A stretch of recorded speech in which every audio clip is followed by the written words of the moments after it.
A small cabinet on the wall is filled with various medicine bottles, nasal sprays, and blister packs. They all bear the Saint Baptiste Pharmaceutics logo.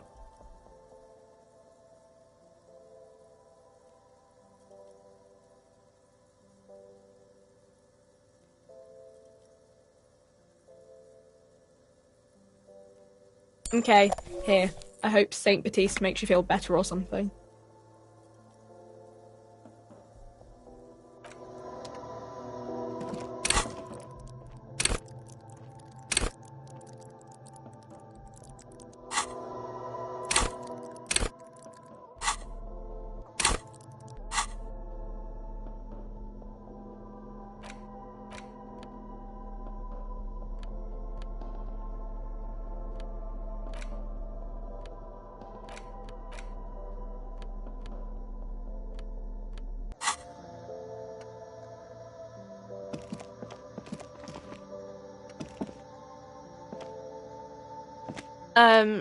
Is this about the questions again? A small cabinet on the wall is filled with various medicine bottles, nasal sprays, and blister packs. Okay, here. I hope Saint Baptiste makes you feel better or something.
This coin-operated viewer is facing south. The instruction manual says to insert 25 centimes and pull the handle while looking inside. Why place a tourist attraction in the middle of such poverty?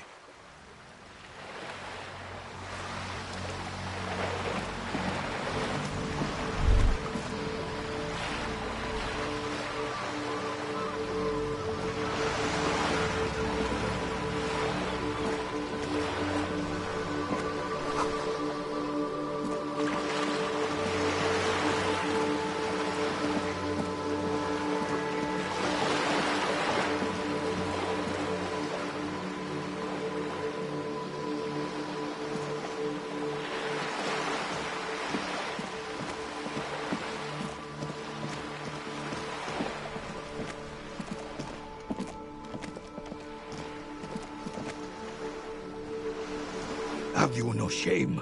Whining about your back every time you bring out the measuring tape. René, you're a man with a fork in a world of soup. Please, let's just try to enjoy the game, all right? I'm trying to, but you keep breaking my concentration. These manly men are playing balls. This is a ball game.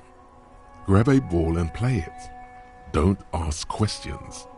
Shoot first, ask questions. No, you got this. There's the ball. You're the game.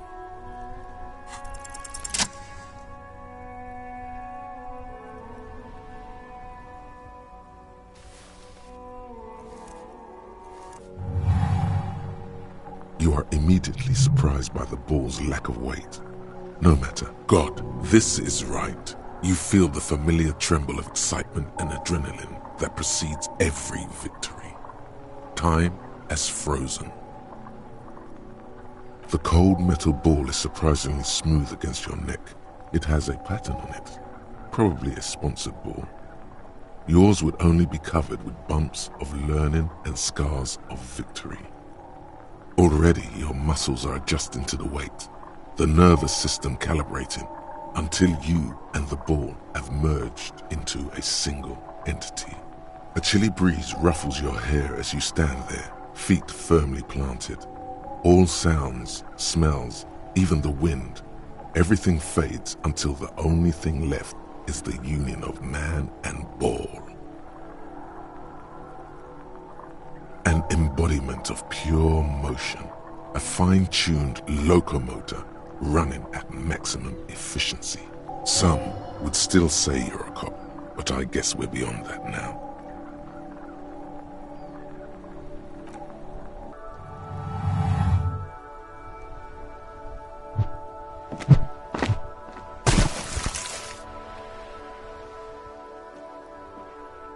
Merde!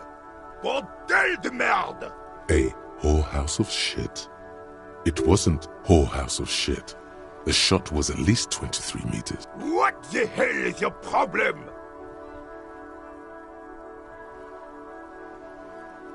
You vandalized our game, son! We can't play pétanque with 5 pool!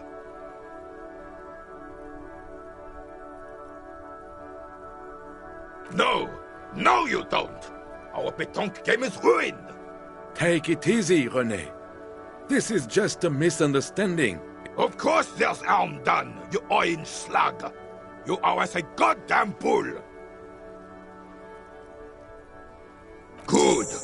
Mistakes are forgiven, when men at least try to right their wrongs. I believe you will try. Now why did you approach us? Yes, why did you come here? It's unlikely they know anything about the murder.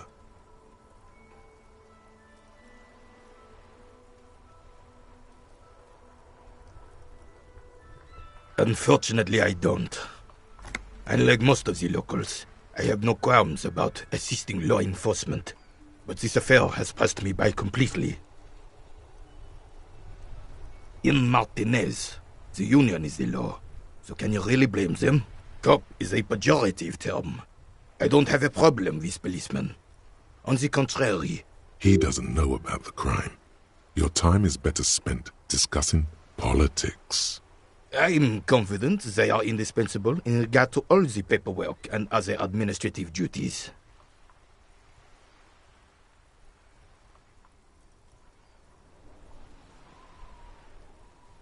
But you must agree that nature, in her infinite wisdom, has made men more fit to perform certain, more challenging tasks.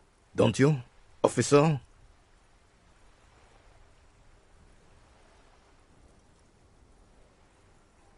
No reason to even feel bad about that.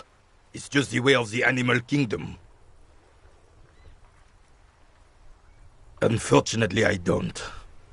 Unlike most of the locals, I have no qualms about assisting law enforcement. But this affair has passed me by completely. In Martinez, the cop is a pejorative term. He doesn't know about the crime. If I knew, I would not be afraid to tell you. I simply don't. I'm an old man, not a coward. The daily business of the riffraff no longer concerns me. 'Tis true, sire. He knows nothing. Yes. The terrain here provides an interesting variety to a familiar game.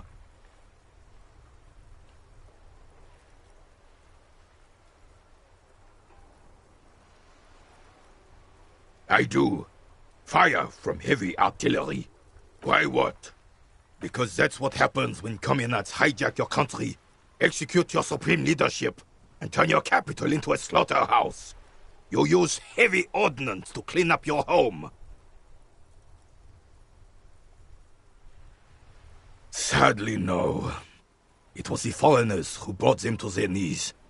We fought valiantly. Too valiantly. So valiantly we got licked.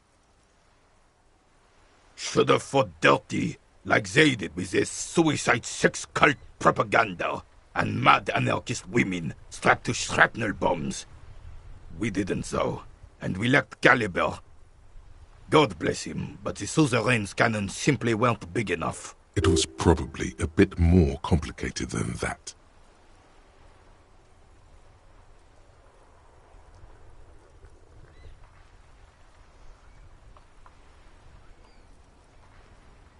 Because this place is a damn beachhead. Had to soften the commies up first. Yes, the military coordinated amphibious landing to take back Revachol. Martinez was used as one of the 3 footholds in Revachol during Operation Deathblow in 08. The other 2 are off in Stella Maris and the Delta.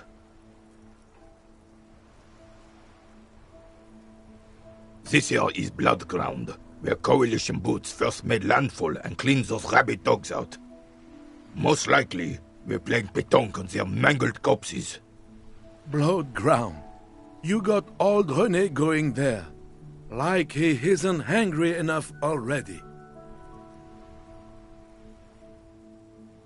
Damn right, son. They laid the fire of hell on the city before they stormed it. And it worked, too. The rest of the city got cleaned up, but Martinez they keep as a monument. And now the Union Socialists are practically running the place. Well, it's your own damn fault. You, we, the Coalition, Revachol, whoever you want to blame, never finished the job. Officially, the party never surrendered. Of course. You don't even begin to truly understand the players on the table, let alone the specific circumstances surrounding the... Thinking men have opinions on these things.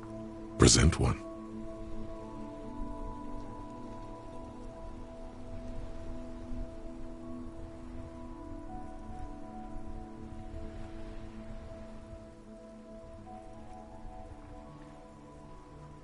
Preposterous! Surely you don't mean it. I'm just sorry it had to be them. After 8 years of fighting those commie hyenas, boiling cats for food and drinking my piss in the mountains, I would have preferred if the Right Honorable King Guillaume returned through Revachol, or even if that damn clan Frissel had risen from the grave and led us. Sadly, that was not the case. Instead, all that is just, holy, and beautiful in the world was wiped away, and now it's neon signs with toothpaste ads everywhere. Foreign influence peddling garbage and stupid music on the radio. This is just what the commies wanted. This was their plan all along. This is what they wanted to replace the role of the suzerain with. A true king in both blood and mind led Revachol before Frissel. Some manner of self-deceit is present in his thinking. Sounds like this Guillaume abandoned him, and he doesn't want to admit it. Damn Frissel. He was the king we couldn't protect. The Carabineers failed him, and the crown. He died in the hands of the Hyperlay, in a very public execution. The suzerain is the king! Has everyone forgotten already? They've forgotten already. It's no use talking to you. You were still in Daddy's balls when it happened. When we took our last stand against the Fifth and rode the cavalry straight into gunfire.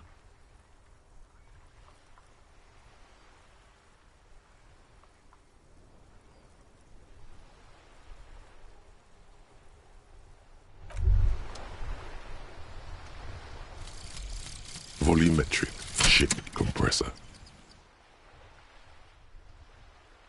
Bizarre scientific news from Revachol West today, where a police officer's shit has been observed at a pressure of around 495 gigadecimals.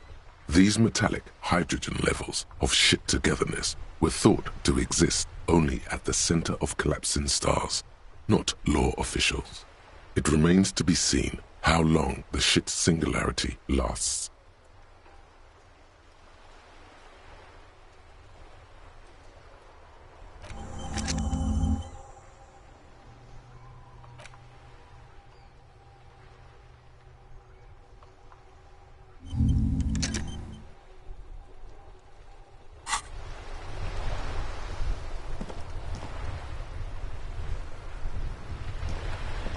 I have really outdone myself. Yes, that's what you need, Gaston. René, it's a little pleasures. Life doesn't need to be a struggle. Hello, officer. How might I be of assistance on this fine day? Let me think. I heard someone was hanged and left on a tree for a week. But that's all I know, really.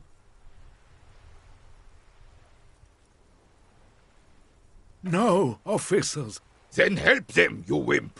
You have plenty of shoulder with your gauche caviar in the Union.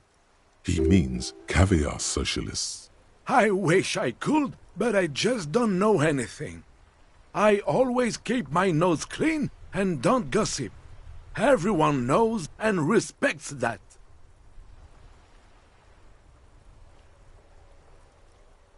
Odd. He doesn't seem to be lying, but there's something off here. I'm not even anyone. Of course he's holding back. His mouth is so full of Union prick he can't even speak properly. Can I at least finish my fucking sentence before you piss on it? Is that okay, René? I'm not anyone important in the Union. I just know Evrard. Evrard Claire. Everyone in Martinez knows the Claire brothers. I told these boys you... What do you know about history? You never witnessed history. Only heard about it years later, when it had already moved on. You don't know history. The old soldier mumbles something under his breath and turns to face the sea. There he stands, proud, rigid and alone, like a cracking marble statue. Let's try not to get caught in a crossfire. Lest we leave riddled with bullet holes. This and... Oh, in many ways, yes. Like an honorary member. I attend meetings and parties, help with little things. Evrard, Edgar, and the older debarders all know me. Oh, yes. Not in the technical sense. I don't have a vote or a membership card, but Evrard keeps me on the... So that's what it was before. Him hiding something. He tries to make it look like he's a big deal in the Union, and now the illusion is disintegrating before your and René's eyes. Of course he's not a member. He's not a member of anything. I knew that. He's a Vezavane. Turns to where the wind blows and tries to look important. I hate this socialist rabble, but even siding with them is better than living your entire life on the fence. Never committing to anything. Pick a damn side already.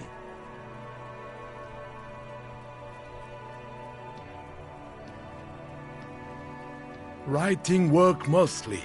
Occasionally, he needs something written, and I happen to have a way with words, people say. Oh, nothing official, I assure you. Well, he tells his little pen man exactly what to say. It's commie propaganda, plain and simple. You should be a... I don't even consider myself a regular socialist. Politics is not really something I involve myself in, officer.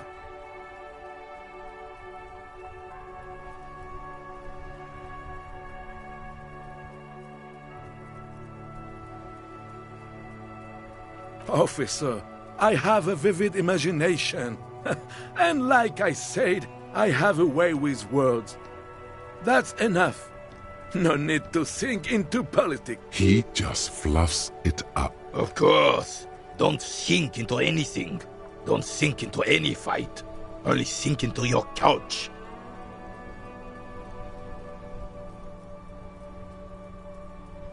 I believe everyone has the right to think and do whatever they want, even if it's nothing at all. I'm very adaptable. Oh, mon Dieu. No, thank you. For being consummate professionals, you'll have this case wrapped up in no time.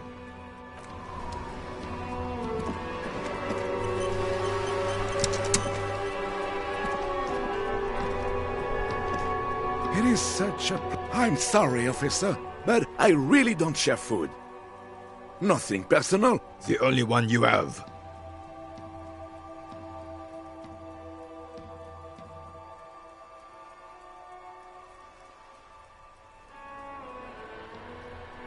Oh, that's good. That's very good. You must have other business then?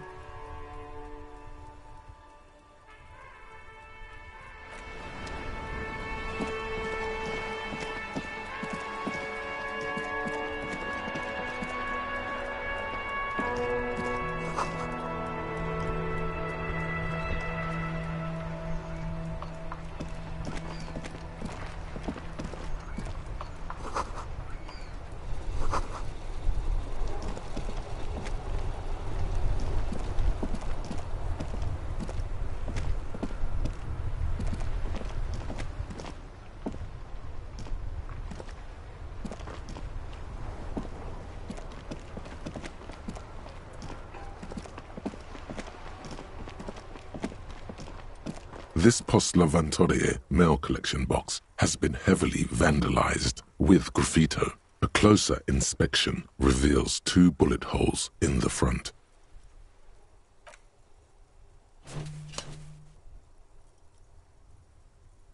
The box seems happy.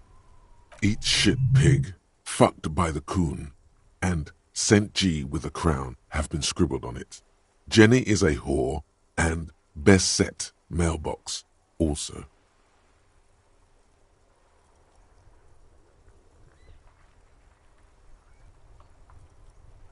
The mail collection box seems cathartic, thankful even. So do you. You shudder. Then you swallow. And then suddenly, you see it. Over all the other graffitos, someone has, using the tip of a very sharp knife, cut the words, Revachol forever.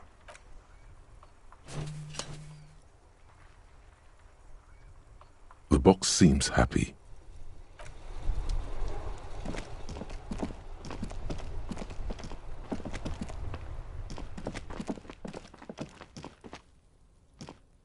An old call box with a matrix of push buttons lists all the companies in the East Delta Commerce Center.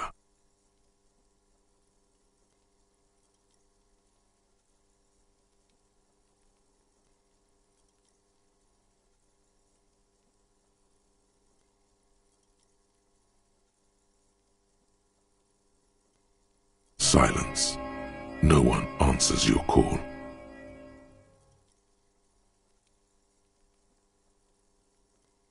All you hear is static, but no one answers the call.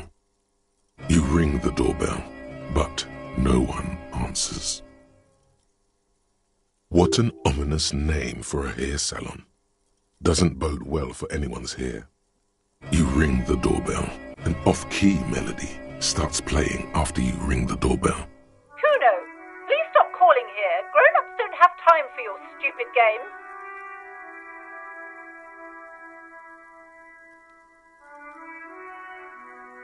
Oh, I'm sorry, officer. I thought you were... But the doorbell is broken, and the bookstore shouldn't even be on the list anymore, so I can't help you. Please don't call here again. A single beep indicates that the line has gone dead.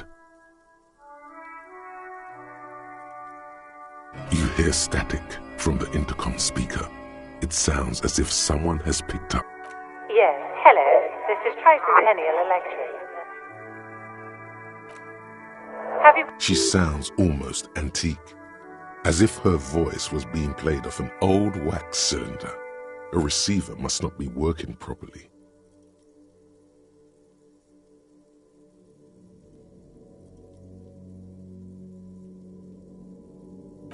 Oh my God. The lieutenant exchanges. It's God, I didn't think I would hear your voice. It's a woman, and she knows you.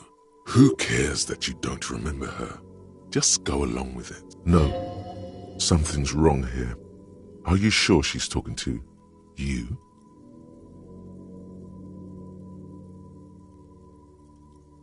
Michelle, just please.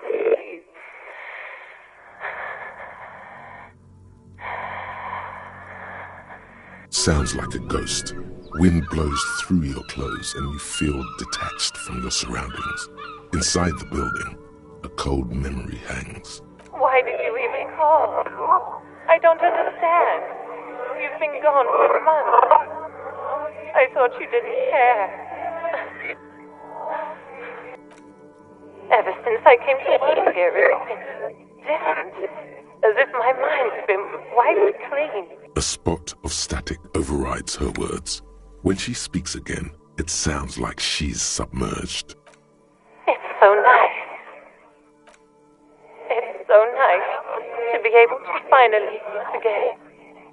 She sounds like she's about to cry. The cold is deep under your skin, as if you were talking to someone who's 100 years away. Somewhere inside the building, water is flooding the cellar floor.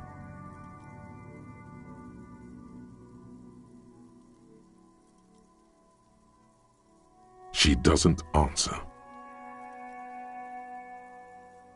Silence. The only thing you can hear now is static and waves washing ashore on the bay. Another seagull passes by.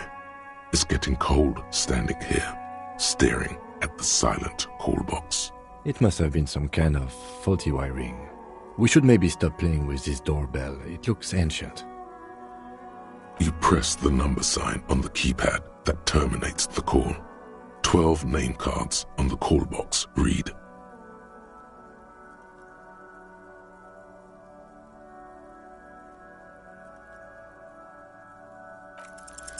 No, hold on. The last thing you need in your life is more hysteric emotions. Forget it. Find something else to do. Silence. No one's home at Fortress Accident. Looks like someone has melted half the plastic off with a lighter. The doorbell doesn't work anymore.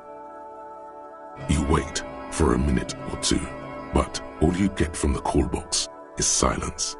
No one answers the call. Silence. No one answers the doorbell. Nothing happens after you ring the doorbell. They don't want to talk to you.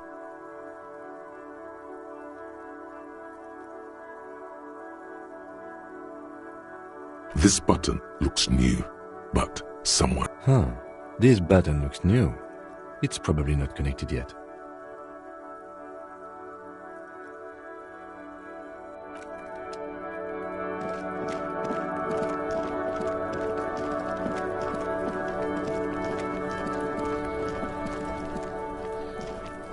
There he still is, looking right through you with his white eyes. The body below is entirely dedicated to that corpse smell.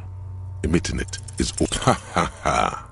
Again, the corpse laughs at you, pus dripping from its mouth. You will never be able to hold it in. It's always too much. Every time it happens, it gets worse and worse. There's nothing more to throw up now. All that's left is crying and convulsing dryly at the same time.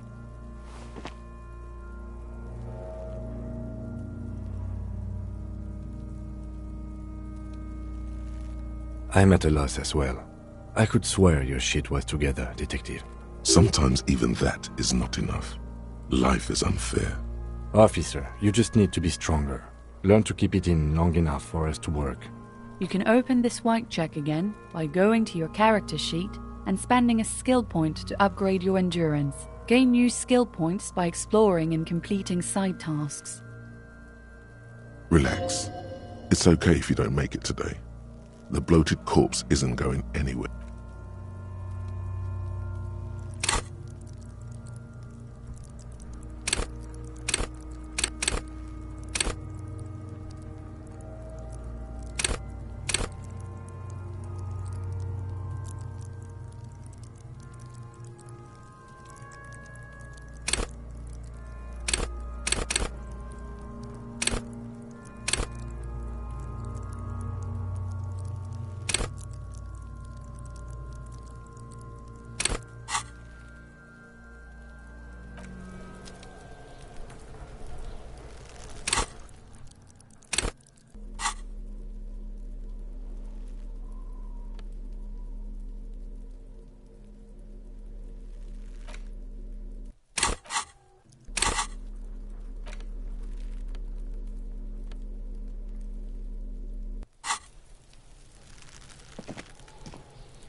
inconspicuous pile of the roofing material, Eternite. It's nothing. Someone just left some roofing material slanted against an old shack. Because it's nice and orderly, well-laid pallets, rhythmic pattern calms your mind. Mammals like this stuff. No, there's more to this. You get this strange feeling. Hard to say. It's gone now. Feelings pass, you see. Especially the small ones. It's nothing. Someone just left some roofing material.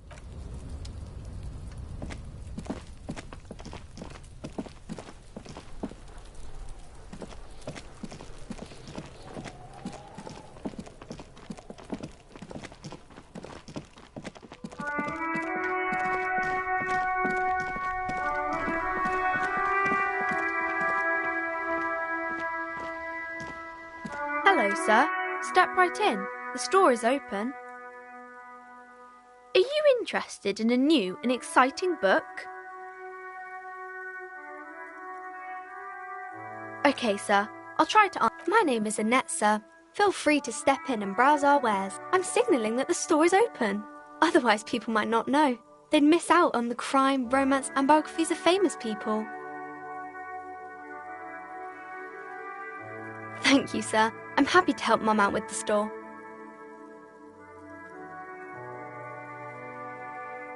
Oh, kings and queens and generals of old. I think that's why people read them, to find the secrets of their fame. Seems like most people who read those books fail to get more famous from reading them.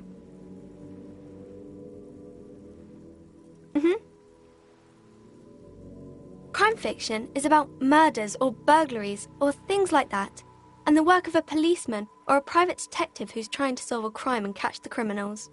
And it's kind of like a puzzle too. You don't look much like a policeman. Didn't mean to offend, sir. Sorry, sir. It's just that you don't look like Dick Mullen.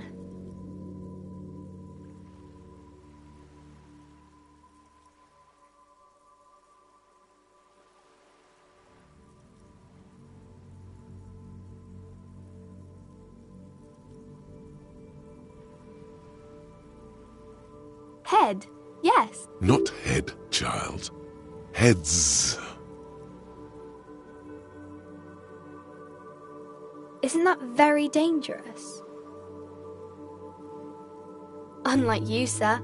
He's just a fictional character. He's no match for you. Maybe you can show me some real police work, sir.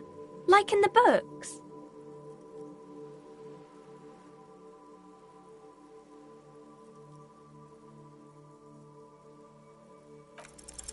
You fell to... She waits intently. Come on, don't be silly. That's not a proper deduction.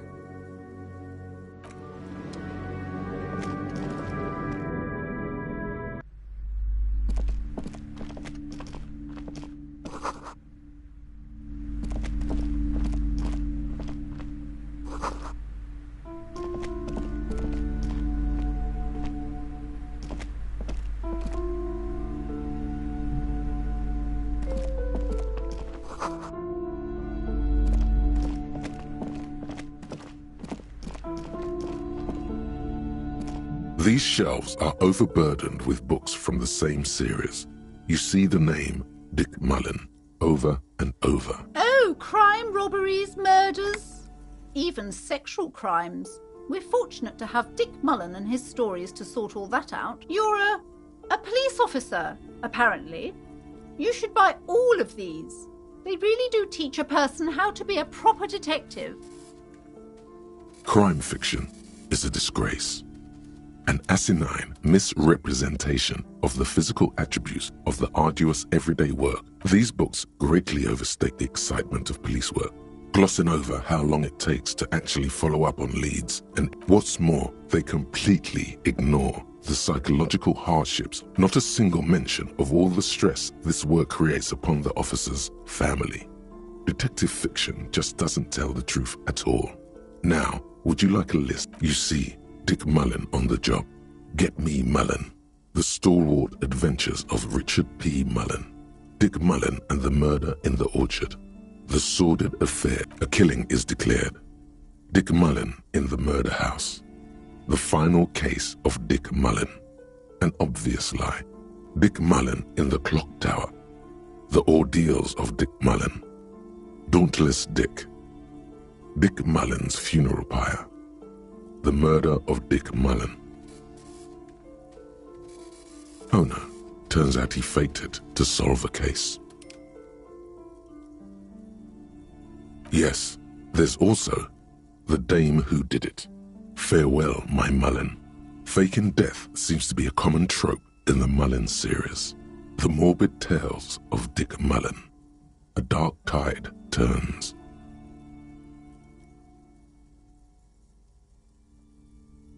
Tragedy calls for Dick Mullen. Another one with fake death. And, of course, Dick Mullen, the murderer. In order to catch a murderer, Dick Mullen must become the murderer. After all this, you still haven't found the answer to the one question that matters. Who is Dick Mullen?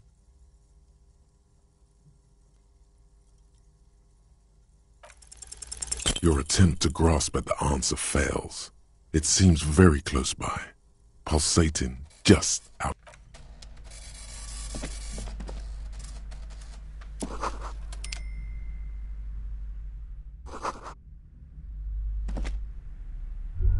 The plaque on the shelf reads, Biographies of Famous People. You see a large variety of names, none of which ring a bell. I would say... The Greatest Innocence. Yes, most certainly. It's an important educational tool, delving into the depths of history, religion, and their relation to innocentic power. A very influential historical figure. But surely I don't have to tell you that. The book is also very daring. The author aims to re-examine the universal understandings of the innocentic system, creating a fresh vantage point and a shift in the tired order of things. Perhaps for a layman, deep analysis is necessary to peel back the multi-layered meaning. Do her words seem vague and abstract to you? Certainly. It's prudent for a person to have at least an elementary understanding of history and society. You feel like you should get this one? Definitely. It's important somehow. There's something personal inside.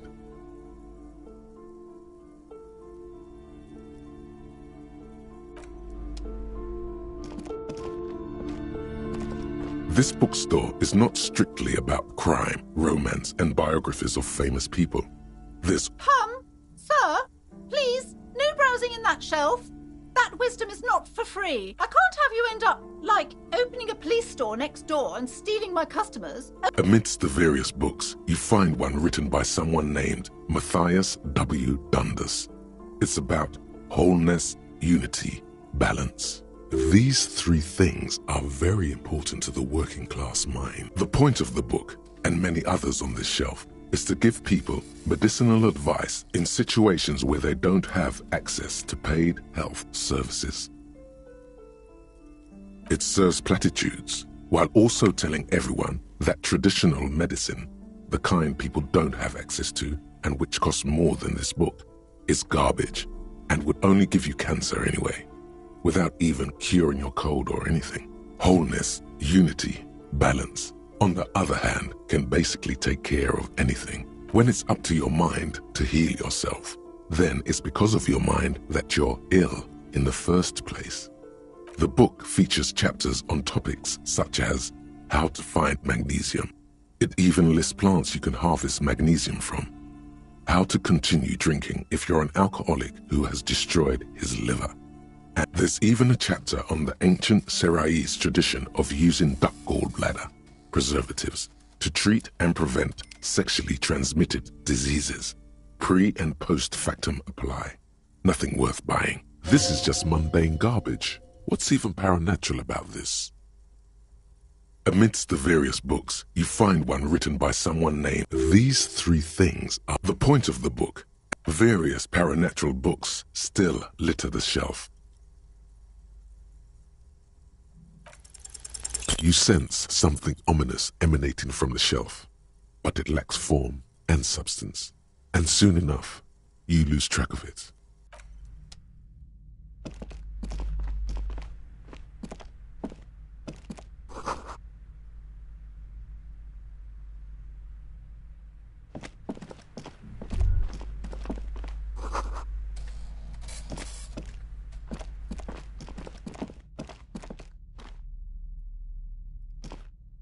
You see a set of tattered curtains blocking the way to another room. A strange cage-like trinket dangles from the curtain. Excuse me, officer. The back room is strictly for employees only.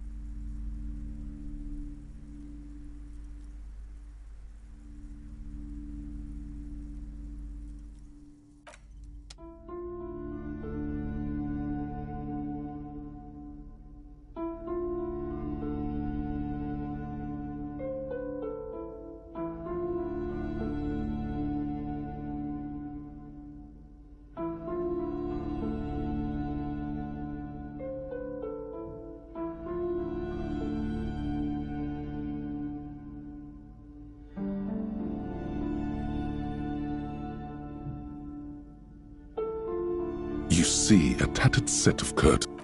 Just as you're about to pull apart the curtains, Sir, don't touch that. I told you it's off limits for the customers.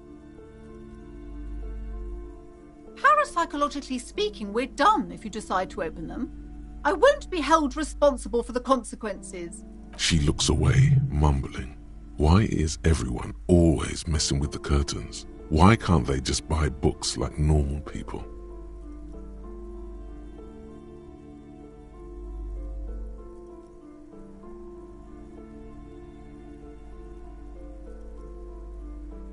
Why?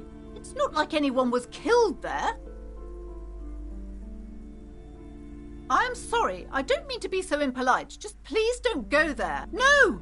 Please just talk to me, officer. Talking is always good. Go see what she... There is something mysterious about the curtains. You see a tattered set of curtains and a polyhedron-shaped cage-like trinket. You see a dimly lit room full of dusty furniture and trash.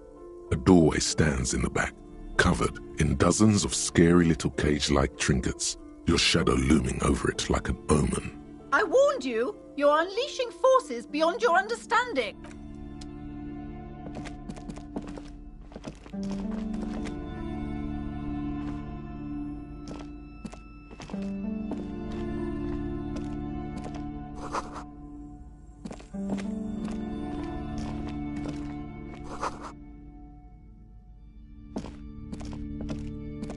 Yes?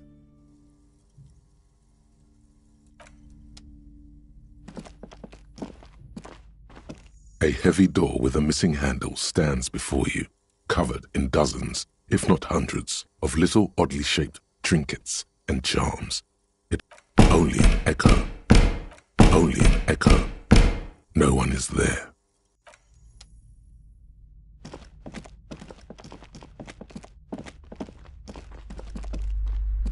I wasn't kidding when I said we're parapsychologically done.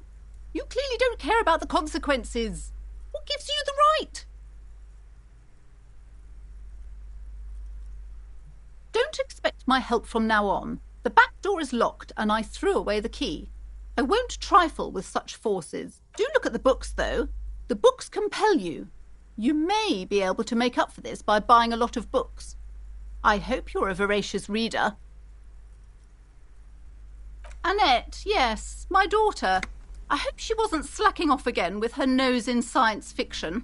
Tell me, was she at her post doing her job like a... Oh, shameful girl. What is she up to this time?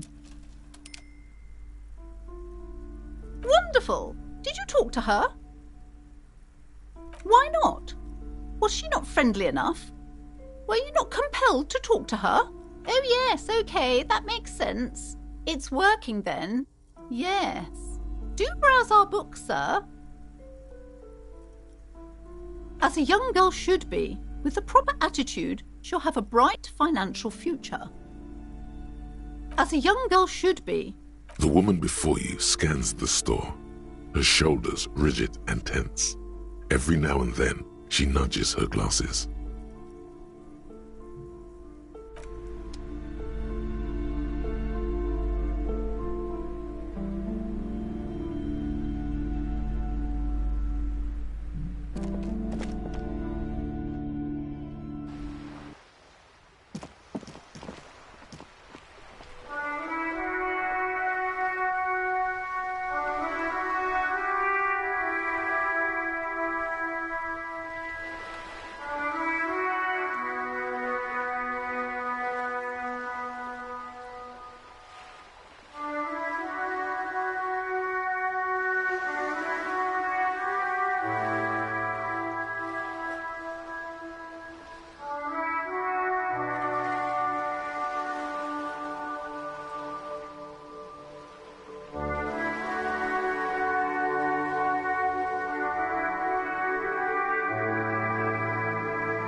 The dented yellow mailbox greets you with its graffito and bullet.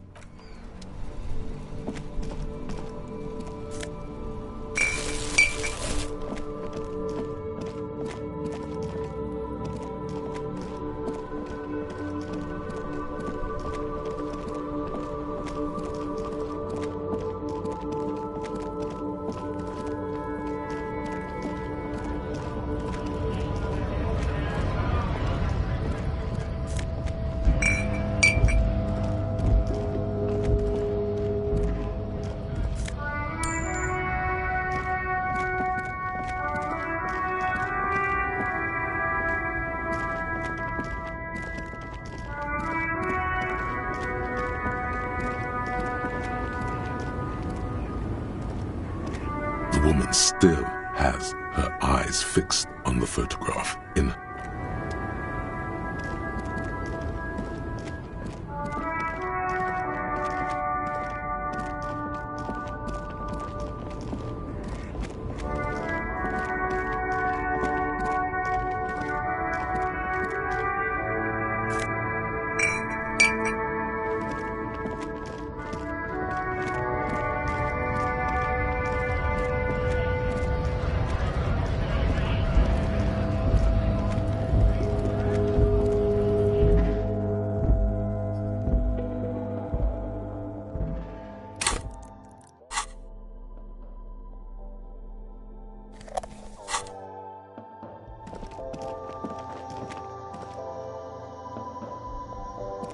The tear machine stands in the corner. Your bottles clunk into the machine, and the money appears with a satisfying jingle.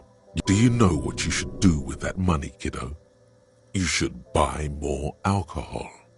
Enter the endless cycle of consumption.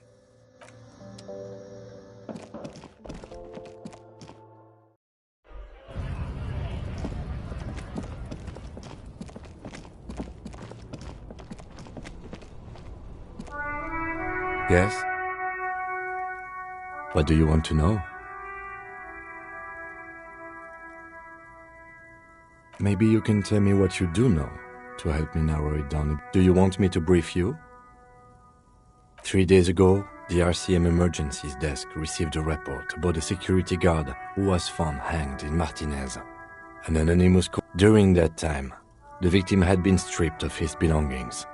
The caller did not identify him, but used the word lynching. There is an ongoing labor dispute between the local dock workers and the logistics company, a security guard or worker of some sort hired by Wild Pines. This was just hearsay from Martinez. They didn't identify themselves in any way. The tone was muffled using a device of some sort. There's a strong prejudice against involving the RCM in what's seen as union matters. The dock workers' union is the de facto police in Martinez. Now it appears they've started executing too. That's right.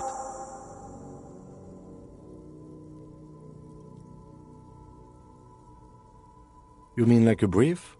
Do you want... 3 days ago, during that time, the victim... Okay then. Was there... Good.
There must be another way into the building.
A striking woman leans against the cabin top of her sailing boat, smiling as you approach. Good morning, officers. I'm Joyce. Joyce L. Messier. I represent the board of Wild Pines. Beaton, my maiden name.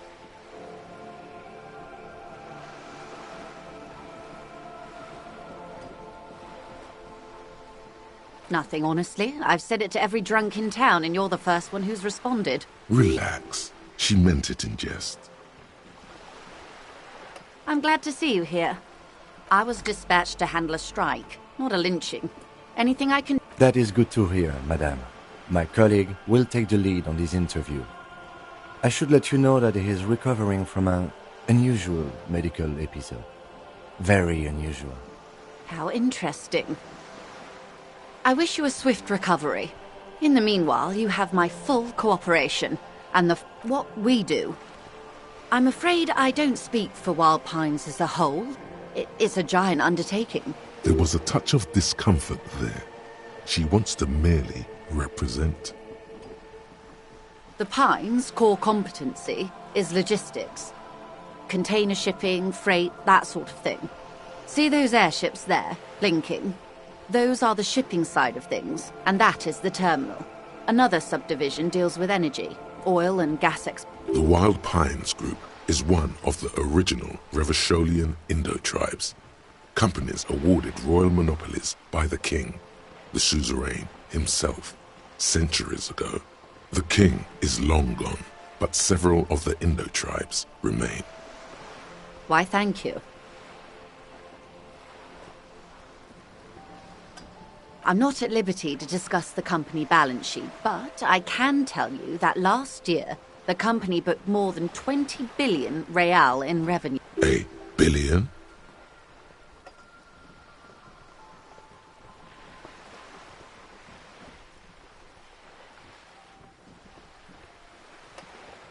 $20 billion is a large number, but the conglomerate employs 72,000 people. They all need to be paid. Then there are capital improvements, interest payments. A conglomerate the size of the Wild Pines is like a shark. If it stops moving, it will die. Then what they started is an exploration and cargo fleet conducting trade between the Samaran and Insulindian. Centuries of care, deliberation and madness have gone into this endeavour. Vessels pass through the great unrest to re-emerge with apricots in tow. The logic of the system is totalizing. It's taken everything from its employees to build it.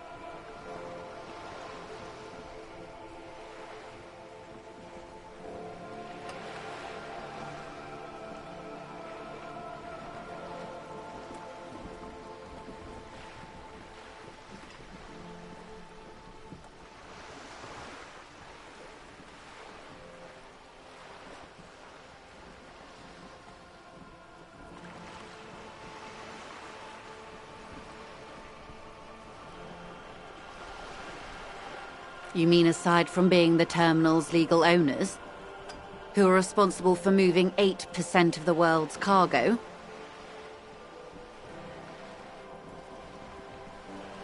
There are no minor cogs in the system.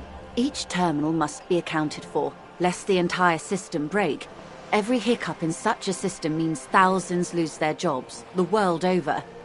I'm here to assure that doesn't happen. With your help, hopefully, says her warm tone. Quite a few things, I'm afraid. The information I'm to share with you includes sensitive trade secrets. For the sake of my employer, I have to ask for your names and badge numbers. Of course, ma'am.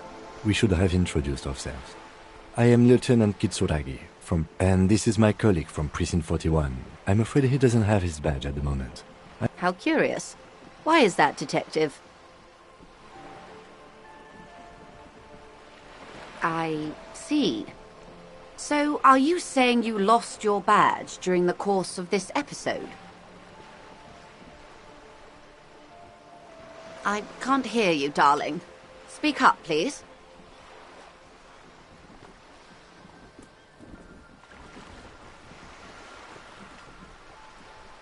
Oh, dear. Some kind of encephalopathic amnesia. I do believe you, naive as that may sound. I simply can't imagine what you gain by faking such a condition. As I said, ma'am, his technique may be very unconventional, but he is. Of course, I sympathize, but I'm afraid I simply can't share anything more until I... Hang on. She's a professional negotiator.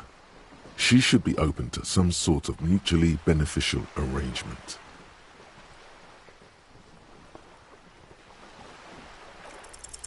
Feelings will guide the way. I assure you, it is no small matter for me either.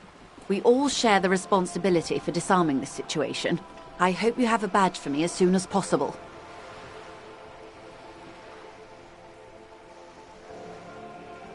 Trust me, officer, I am fully committed to resolving this impasse.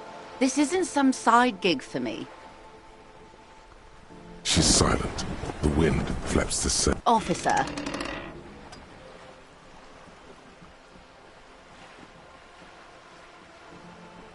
You know, I don't mean to sound cold, but if you want something, you have to give something back. More than just guilt. You're doing it. Despite your own best efforts, you're still getting in. Somehow. I'll be frank with you. If I'm going to break protocol, I need to be able to justify it to my superiors. They're going to want to... The Union is conducting drug trade out of the harbour. It's an open secret in Martinez. Or you can find your badge. Detective, a word in private before we continue.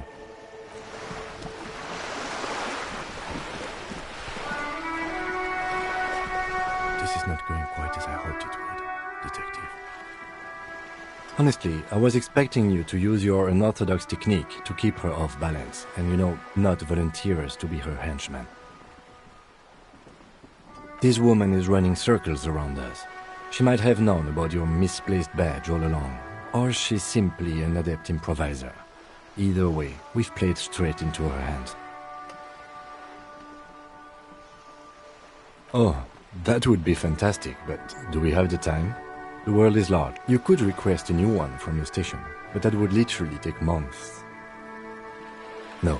If there is reasonable suspicion, we must investigate. What I propose is, we ask her, then we investigate, briefly. But do not share the outcome of this investigation with her.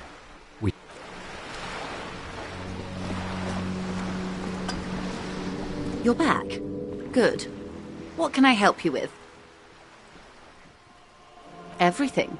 Right up to, but not including, trade secrets.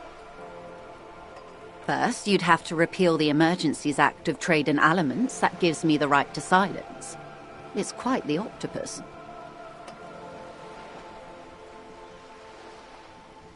Why? By throwing off half a century of foreign domination under the Coalition. Unfortunately for you, the Coalition also leases you the right to police... But I am derailing us. You wanted to know about the strike. First, you'd have to repeal the Emergencies Act of Trade in Aliments. That gives me the right to silence. I am glad you see it that way. To repeal the act would mean repealing the Coalition. But I am derailing us. You wanted to know about the I believe the official title is Senior Labour Negotiator. And how are the talks going? They're not. That's the problem. The union stopped. Now they won't even let me into the harbour. There's a 2-meter-20 racist behemoth blocking the gates.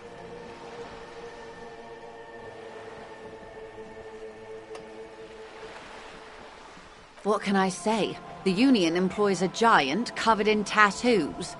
A racist giant. I guess that's part of their big tent organisation now.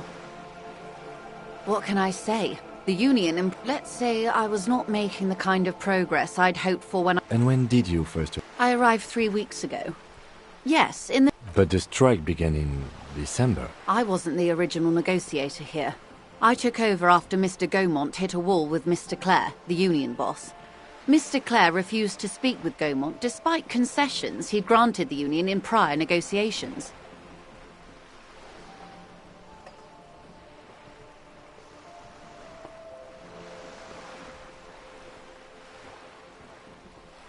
This isn't the first time the union has gone on strike? Heavens no. There have been 2 prior strikes. Both times the union won significant concessions, including overtime pay and a medical plan. This time their demands are more, I guess you could say, aggressive. Ludicrous even. It's meant. Mr. Clare told him to... How did he put it? Fuck off, midget. Gaumont is short of stature, you see. Yes. Keep in mind, this is a negotiator. There are leaflets everywhere, and banners. What did they say again? Every worker, a member of the board.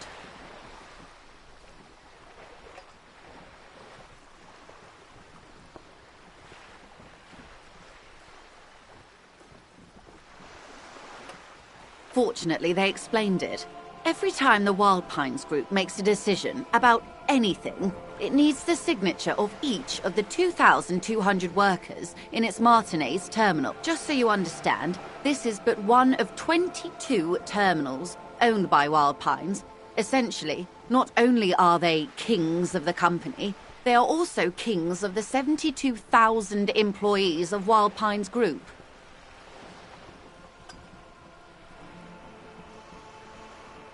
They're having a blast. But how can they afford it? After 4 months, my assumption was they would prefer a more practical solution. I'm not sure. Naturally, I assumed that was just their opening position, a hard-nosed tactic with a side of mockery. And now, people are getting lynched, I hear. Behind the whirling in rags, a disaster. Excuse me, from whom did you hear about this lynching? I first heard it from the boyer at the gates, the one whose very name advertises his aversion to work. I think he said it was, "Call me mañana." This checks out.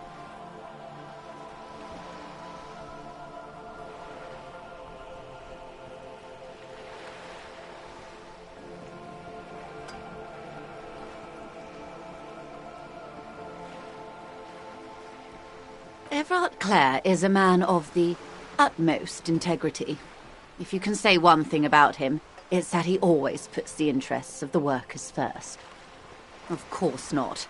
Everard is fantastically corrupt.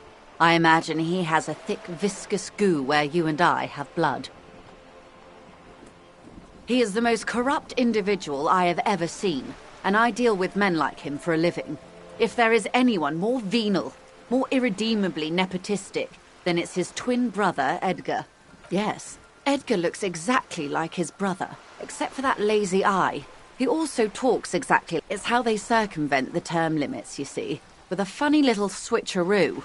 While in office, they've embezzled God knows how much of their... The Débardeurs Union was once a perfectly normal institution. 20 years ago, anyway. Organised labour at its best, as they say. Then something happened in the local chapter elections. The brothers Clare came and transformed... A mob. The Débardeurs are a crime syndicate. Sad as it may be, I suspect we'll be forced to cooperate. Refreshingly honest, officer. And your opinion, detective, if I may ask? I'm a curious and talkative person, you see. Would you say the Débardeurs Union is...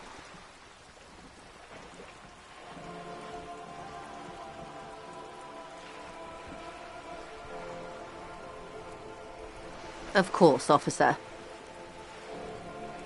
The scabs? You mean the huddled masses of Jamrock? Come to... If they were organized by Wild Pines or its affiliates, then it would be a company secret. It's implied. She's open to discussing this matter with you at a... I'm glad you asked. There was a woman, the previous forewoman of the union. Disappeared? Yes.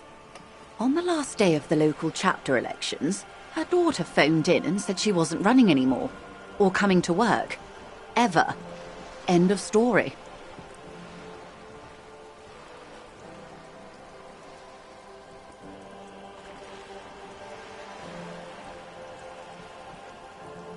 Does it? The company suspects foul play, but there's nothing. The point of the presentation is, these kinds of things happen around the Clares. Thank you for your concern, ma'am. We'll be just fine. Of course. Why, yes I am. Of course there are. We're on an archipelago. How else are you supposed to get around? Yes, we are. We are on Le Caillou.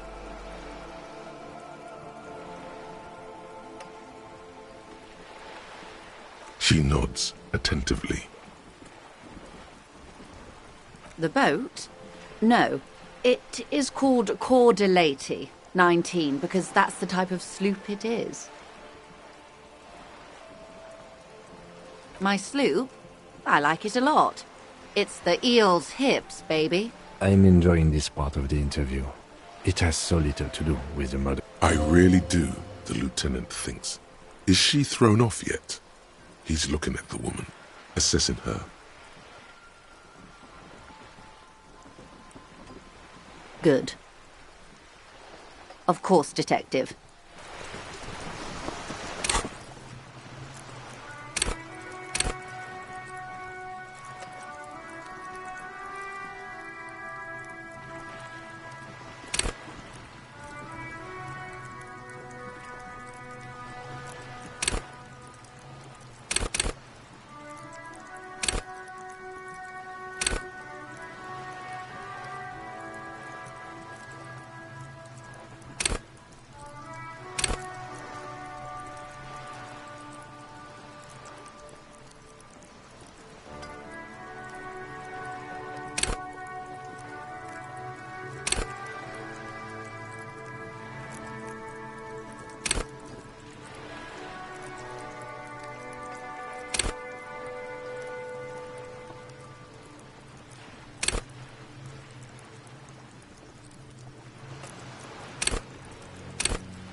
sturdy metal door guards the southwest entrance to the apartment building. The door rattles against your knuckles, but there's no response. The door rattles again, but this time you hear an elderly woman's voice calling out from inside. Stop banging on the door! I'm not letting any more strangers inside. The police? Everyone knows the police don't come round here. No, I already told you.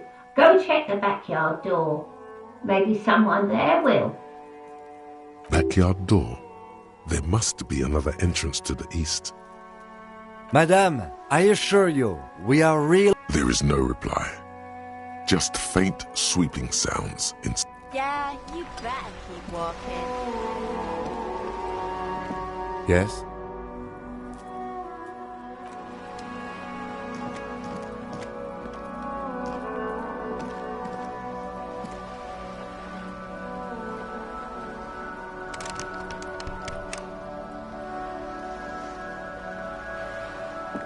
Look at me when I'm talking to you.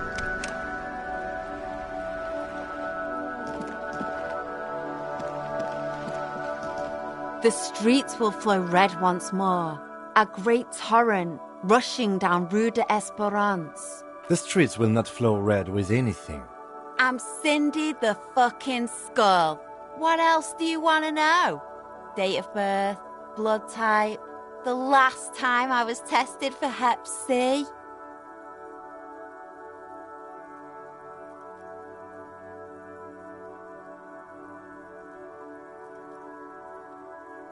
Had a battery of tests just last week.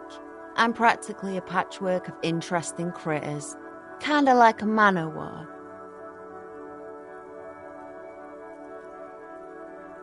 The lieutenant is desperately searching for another handkerchief.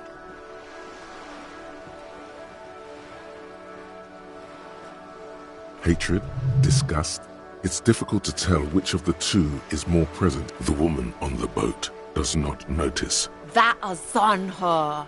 Someone's got to keep an eye on her. Ozon is an archipelago 2 days' travel away from Rivershore. Its moneyed residents used... On a first-name basis with her, are we? Piggy's moving up in the world. Pig's not half as dumb as he looks.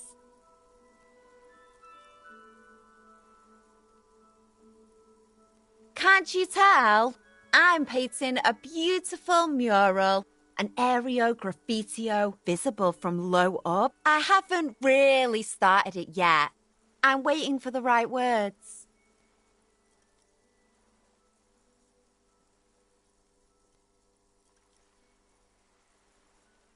Have you ever tried your hand at graffitio? When faced with a blank wall, most people write unimaginative stuff, like pigs go home and Mona is here. We rarely see pigs round here, though. Just union cads. And my name's not Mona, so... yeah?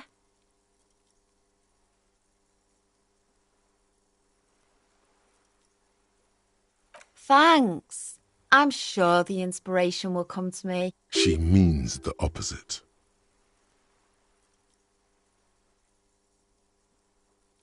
I ain't no snitch, pigstein. Go forth and forage in someone else's shit. No shortage of squealers in these parts. Actually, there is a shortage of people who talk to us in a normal, calm, informative manner. We weren't put on this earth to make your life pleasant. Watch your back, ungulate. You've got...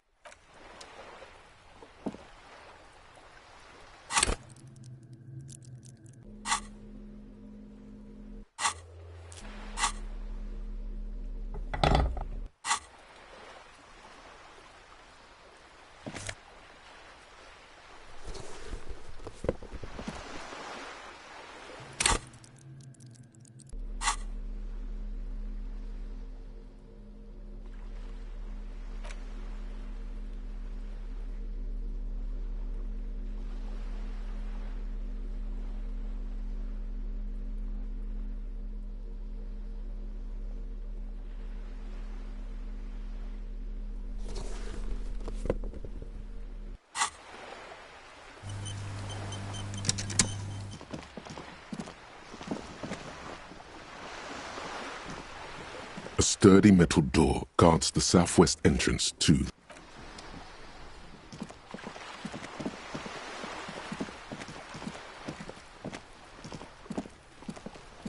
This is a wall on the side of an apartment building.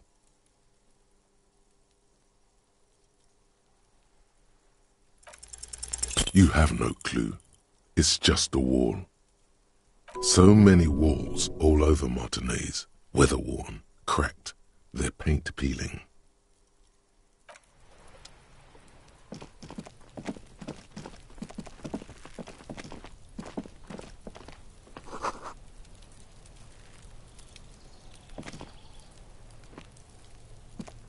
There must be another way into the building.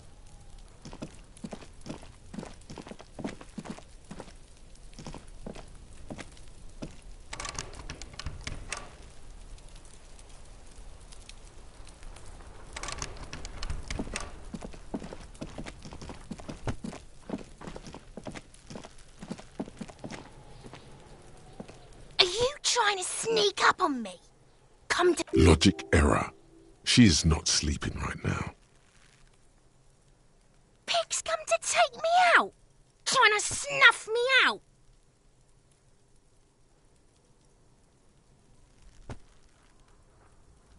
Don't get fucking clever with me, pig. Trying to sneak up...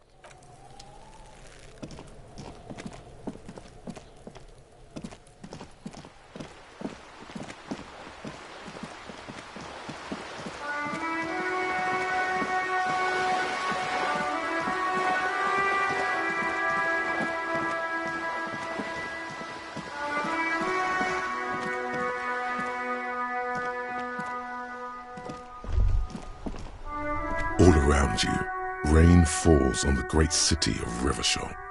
Rain drips from the eaves and floods the gutters, washing the filth away.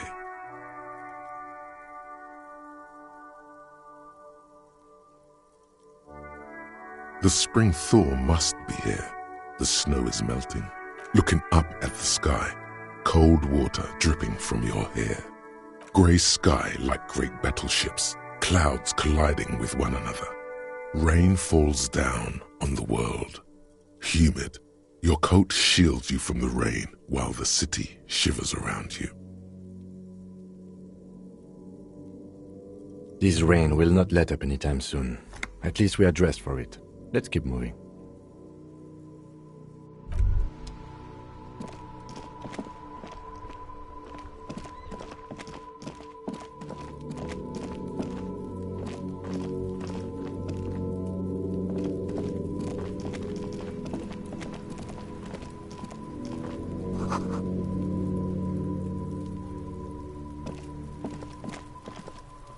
This trash container is locked. The sliding lid, there's something in there, not necessarily connected to the case, but still.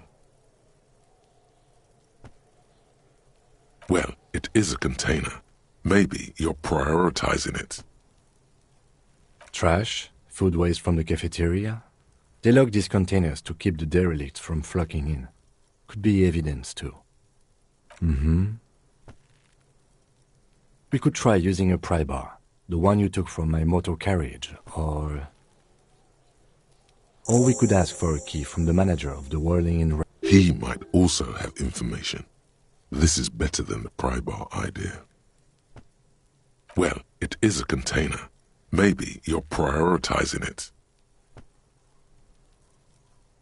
Trash, food waste from the cafeteria.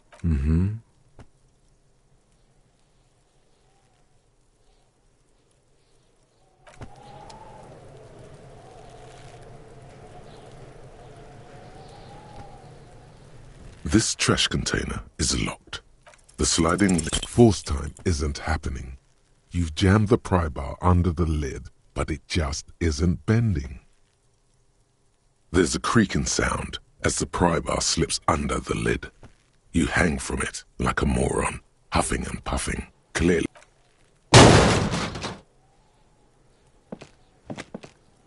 Unsatisfying, hurtful. You hear a ringing sound, but not quite hollow. The can seems to be full. Let's ask the manager for the key. This is clearly not working.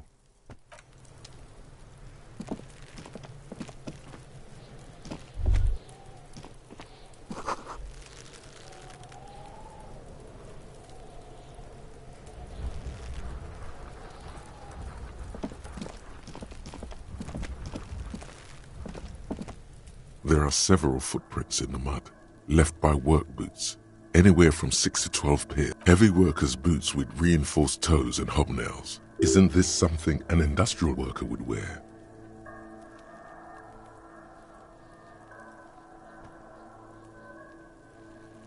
Noted. Maybe more than 12. No, 8 pairs of boots have shuffled back and forth. 1. Standard work boot, steel reinforced. 2. Standard work boot, steel reinforced. 3. Hob. 4. You don't know. It's a miracle you can tell the prints apart as it is. 5. Another standard work. 6. An aberration, light as air, even pace, same make of boot, but number impossible to tell. Could also have been an adolescent. The gate is You're not bad. It's as if the whole world darkens. Everything else has a thin film of unimportance on it, and the tracks burn in the middle of it, in a strange, beautiful way. 7. The glowing outline of a standard work boot, number 46. But the imprints are twice as deep as the others. The weight exceeds 200 kilograms. 8. And yet another standard work boot, number 44. There's an aberration in... How many? I was pretty off then. I counted 20. I never got the hang of it. Hyperopia. Do you see anything out of the ordinary? A woman or a kid? Understood. Anything else? A woman or a kid? Understood. 200? Could it be the combined weight of 2 people, one carrying the other who's tied up? Let's say a heavily built worker. He might be right. 200 kilograms of living weight is unlikely.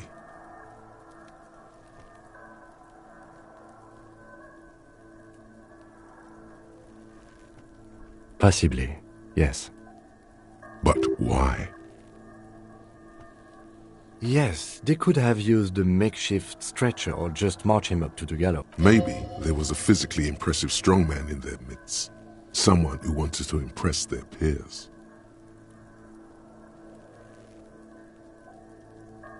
You mean a display of athletic ability meant to belittle the victim? A local champion carrying the intruder alone? I can see it. Anyway, the others? Interesting. Let's name it the odd soul. Someone operating a workbench with a pedal? Like a joiner at the harbor. Or maybe a drummer? A drummer only uses their right foot for the kick drum. You're right, it's stupid. Perhaps it could be a driver.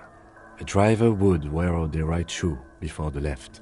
The accelerator is on the right. We should keep our eyes open around the traffic jam. See whether anyone strikes out as a potential suspect. Seems prudent, no? You're right. Let's keep a low profile. A week, maybe? 7 days would fit the time frame provided. It is not impossible. I pulled last week's forecast for coastal Revachol. 7 days below freezing. The day before, the day of his hanging. Correct again. Sub-zero temperatures would preserve the tracks in a good state. What do I think? A mob of people brought something heavy to the tree. Then, after hoisting him up, they stood in a semicircle facing his direction. At first glance, this appears to be a lynching. Indeed. They all stood in a row here and looked at the tree. Yes, everything fits so well. Carried him over, hoisted him up. The lieutenant's eyes narrow. He's thinking to himself. Either way. What else?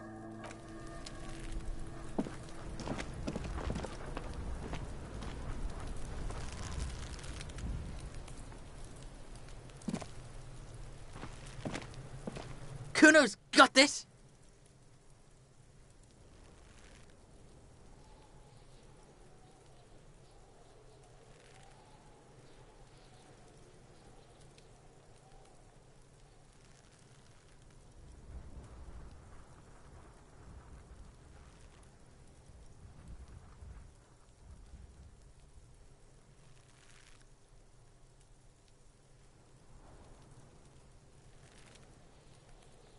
If there ever was such a thing as an ugly kid, then this is it. He's almost exquisite in his ugliness, like a gremlin. Oh yeah, Nappa Gumpy, Kuno! Can't talk, pig. Shit's coming up strong. Shit coming up strong. That sounds good. Joyous. You should hang out with this kid and see what that juicy shit is all about. I mean drugs. The kid's on drugs. Yeah, Kuno! Kuno's riding it, see? The rake, Kuno! You should throw the rake at him, Kuno! The fuck? Does Kuno know what a rake is? Kuno's not a gardener.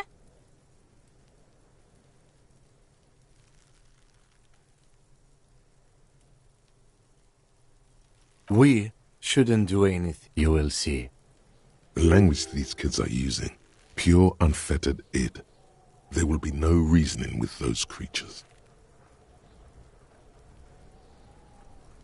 The fuck are you talking about? He's calling us Kuno!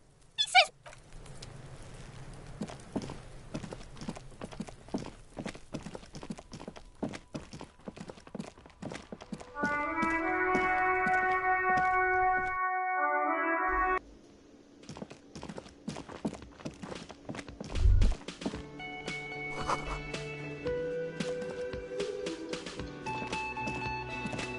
Real mature, man. What exactly were you trying to accomplish? Damn, your feet thought we got away.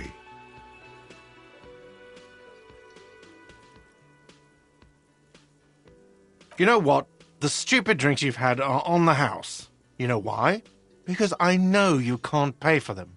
Not because you ran away. Now, I still have to charge you for 3 nights and the broken window. That's 100 square. Not entirely cool. You still owe me 100 real. If you don't have it by tonight... Now, what the hell did you want? I assume you wanted something to come back here.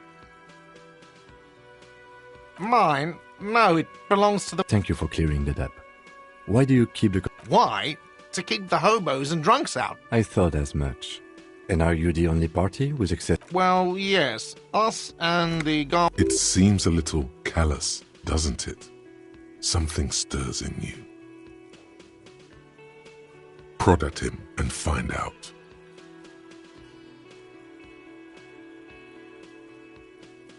Callous? What are you? Krasmazov? Almost all establishments. Krasmazov, nom de guerre, was an economist and a historical materialist. He was a leading figure on the Grad side of the Centennial Revolution, where he headed the 9-day government. Mazov is considered the father of scientific communism, Mazovian thought, or Mazovianism. He killed himself. No one was implying you were, officer. Where were we? What do you need them for? It concerns the case. Please cooperate. Just bring them back once you're done, please. Yes, have you got it? A lot. For the room and broken window, 100 real. Like what? I was rarely enjoying talking about the money. What thing? Yes, not the whole damn union, thank God. Just the nastiest and... They come here in the evenings. Dumb, unruly types. Think they're big shit. But they're good customers. They place big orders and always pay on time. We should find out who this Lord faction is, occupying the booth. Loudness means talkative, and we need info. We don't. We have to wait. They'll show up sooner or later. Men get hungry. There are these things called days. You sleep between them. He's saying they'll come after you've slept. Just making clear you got that. What? By the way, you should come back to this thing-based questionnaire if you see anything interesting in the whirling later.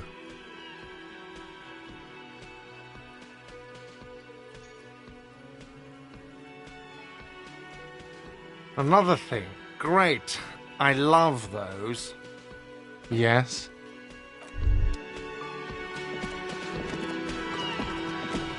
By the way, where is home? The address is coming up blank, and this place sure isn't it. But you've been at this hostel cafeteria for only 3 nights. Where were you before? You had to be somewhere. In time or space? That doesn't sound like somewhere you can stay if you run out of money.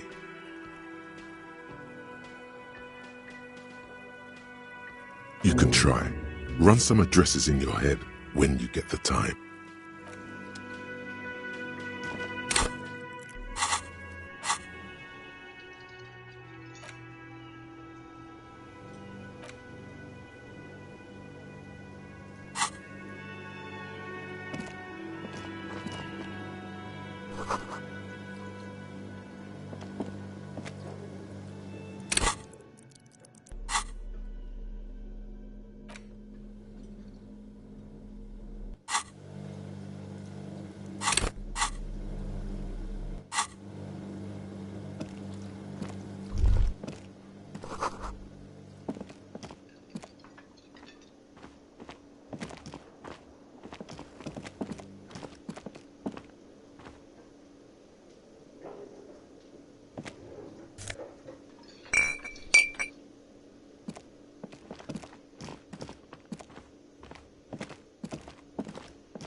Can I help you?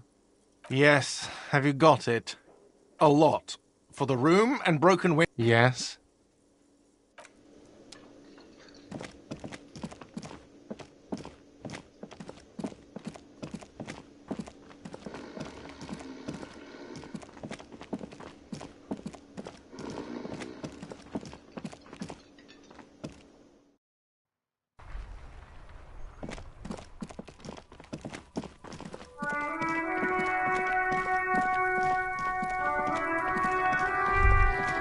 This trash container is locked. The sliding lid has a padlock that says, with a well-oiled crack, the lock pops open.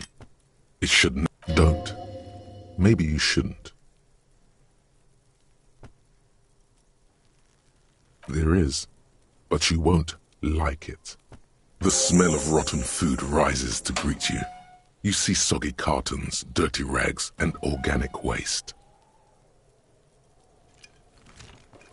We're just in time. This hasn't been emptied for over a week. You see milk and egg rest with one broken egg in it. Some pasta wrapper. Picking up the soggy packages somehow. A box falls into pieces in your hands. Batiste Soleil cereal. There are plastic pasta packages below. And turbo noodles. Nothing of note, however. Among the threadbare kitchen towels, something catches your eye. As the legs of the slime-covered jeans begin to unspool from the garbage, a rank corpse smell fills. The victim's clothes? Cadaverine odor is faint. If these belong to the deceased, they were removed when he was still in the early stages of decay. Drop them in here, officer. Guitar-marked blue jeans. Pockets empty or emptied. He wore them with a belt, too. A white belt. The belt is missing. That's it. Do you see anything else in there? Something slimy catches your eye. A drab, long-sleeved shirt, olive-colored, appears from the food waste, dripping with pus. This is a military-type overgarment. No label or serial number. This is the kind of rib-knit shirt that's worn over light armor to conceal it in an urban scenario. Anything more? The rest of the rags are just kitchen variety waste. A yellow old mug that catches your eye. But other than that...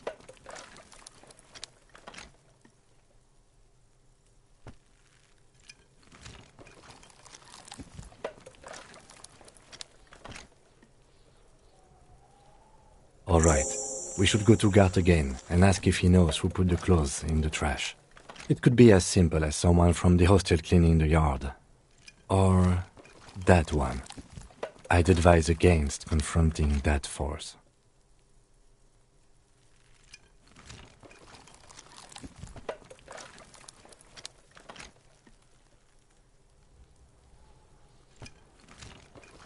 Not really. All we know is the victim's clothes are in the trash, the lid was locked, and his establishment had the key. It's just a small look. The fuck's he on about? Kids? You hear that, Kuno? He thinks you're an infant or something. See? The lieutenant nods, then looks back into the trash container. It's just organic waste, cold and slimy on your hands. Apple and potato peels, mostly. Unidentified sludge, and the occasional chicken bone thrown in for good measure. But hey, nothing. It's nothing. Nothing more to see here. What's this? A blue piece of plastic sticks out from the apple peels. It's shiny. Looks like the corner of something. Something larger. A clipboard. A blue plastic clipboard with moist papers hanging from it. They look badly damaged, but... Officer, is that your paperwork? It is. Look, the plastic has the RCM street grid on it. You've even got an autopsy form in there. If you don't mind me asking, how did this get in the trash?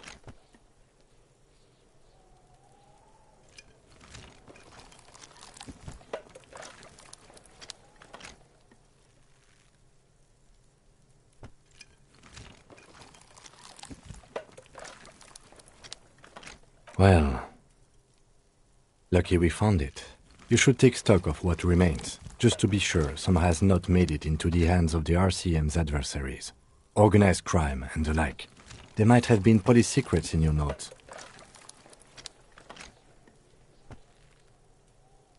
It would also not hurt to start taking notes on the case. Now, tell me what your eagle eyes see. Or are we finished? Some items, such as the ledger you found, are interactable. Go to your inventory and select the Interact tab to read your paperwork. You pick out a broken mug with an oddly racist depiction of the yellow man frolicking in saffron, only in its social sensibility. You've acquired an interactable item. Investigate this item further by going to the Interact tab in your inventory. The container sounds a muffled gong.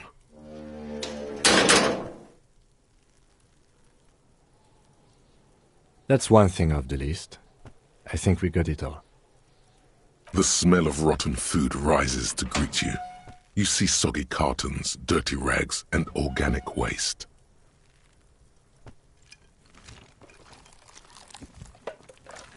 The container sounds a muffled gong.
There he still is, looking right through you.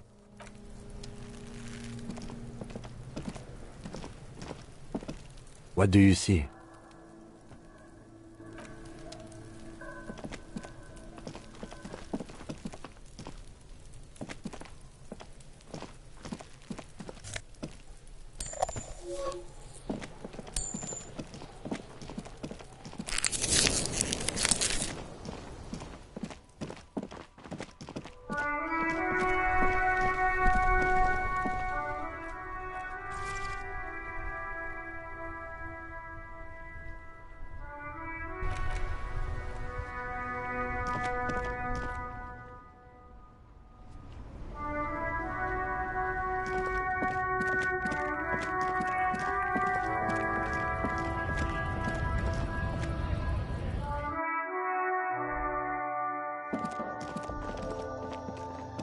The tear machine stands in the corner. Your bottles clunk into the machine, and the money appears with a... Do you know what you should do with that money, kiddo? You should buy more alcohol. Enter the endless cycle of consumption.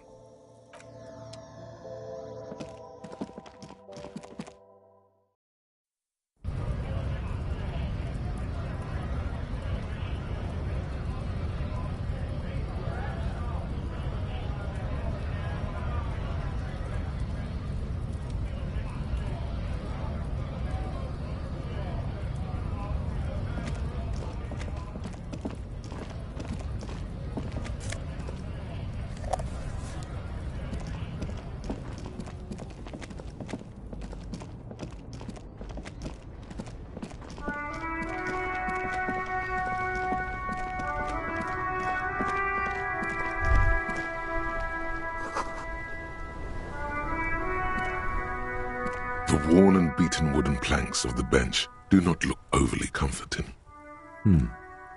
We can sit on benches after we've solved the murder. Let's go. You can revisit the bench if you ever need to pass the time when Lieutenant Kitsuragi is gone.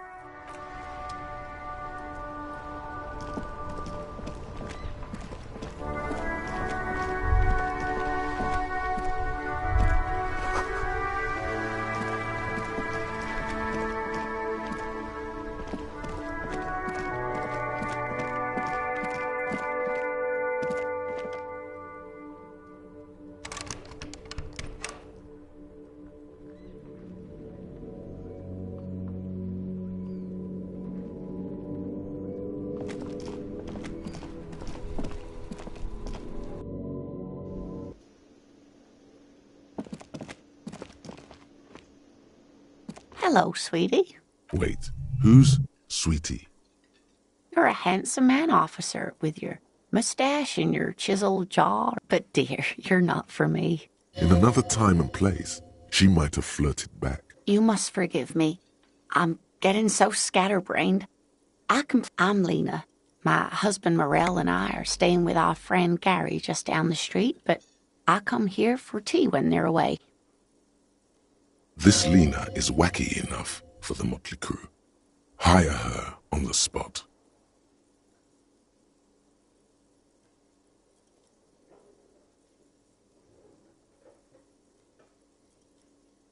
Oh, sweetie, I heard your conversation with the manager about your... You've got guns of steel and a chiseled jaw somewhere under the bloated alcohol layer. Maybe she'd like to sponsor you. Your deportment remains dignified as you shed a single manly tear. Sweetie, I only have a few cents on me, but I could give you this to pawn. Wonderful. The pin is round and slightly tarnished. 3 sailboats in bas-relief with the sun hovering over the water behind them. A chipped green banner at the bottom reads, San Baptiste, Summer 30. Cross the plaza and follow the road along the coast. Down by the water, there'll be a shack nestled against an old stone facade. That's the pawn shop. An old friend of my husband's goes there often. He says the owner is quite helpful.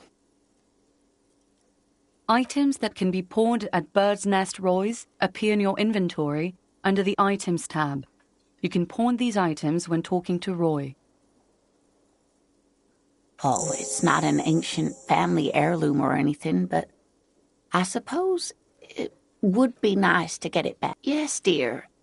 I'm a paraplegic. A paraplegic is someone with limited or no ability to use the lower half of their body.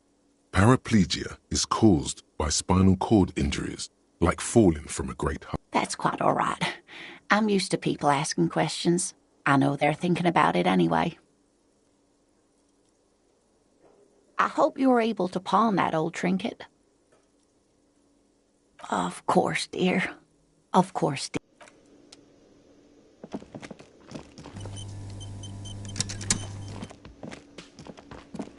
Can I help you? Thanks. I hope you found what you were looking for. How strange. I certainly didn't put them there.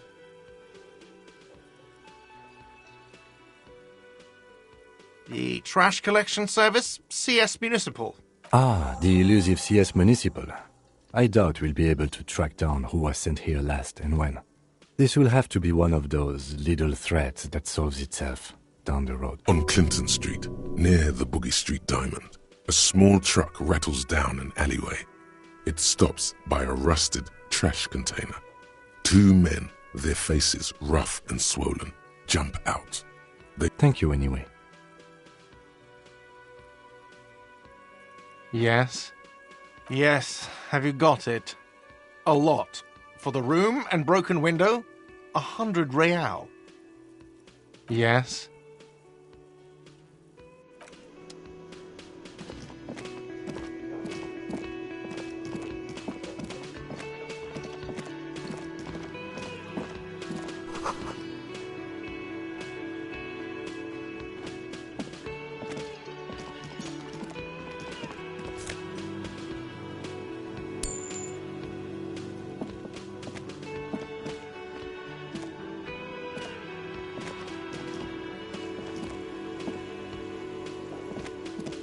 You see a heavy steel door with a prominent dimple lock. You immediately feel drawn to the color.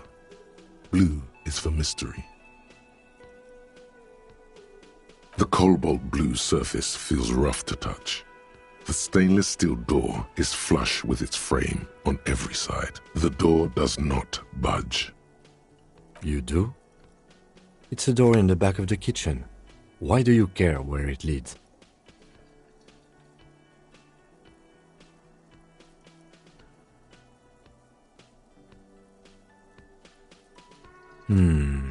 Yes, I suppose it's worth seeing if we can get in. Just to be thorough. As a side investigation.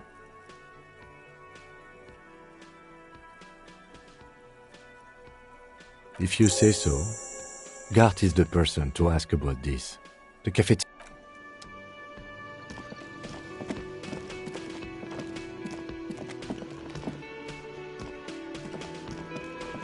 Can I help you?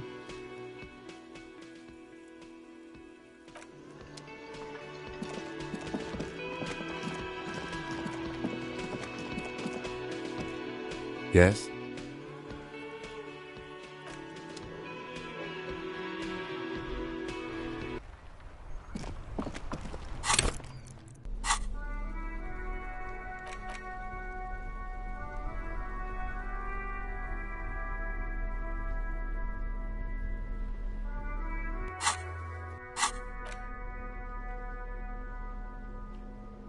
It's the ledger you found in the trash.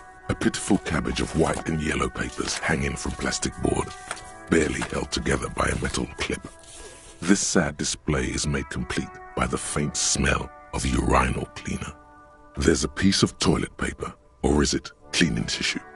It's a metaphor for you. Below the pathetics, terror. Do not look into its blue heart.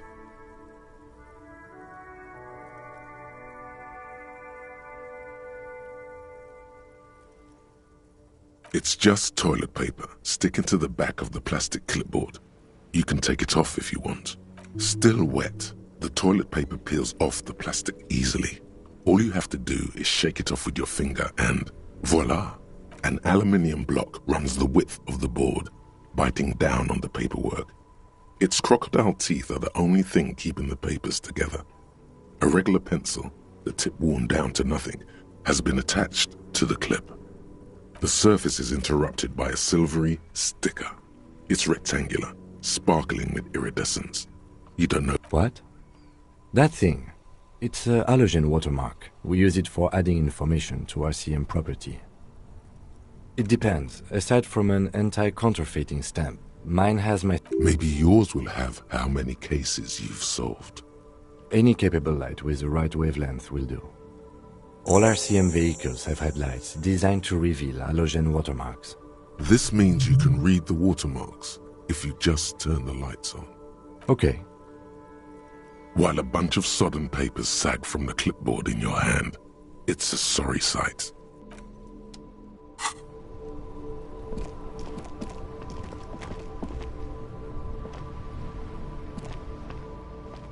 Inside, You see a set of steering levers, a radio microphone, a pull-out toolbox, and the soft... All right. Ready? I turn, you press start. The dashboard lights up with orange glow. The lights unfold with a little click. There you go. I'll turn them off from the remote once you're done. We just need to stand in front of the machine now.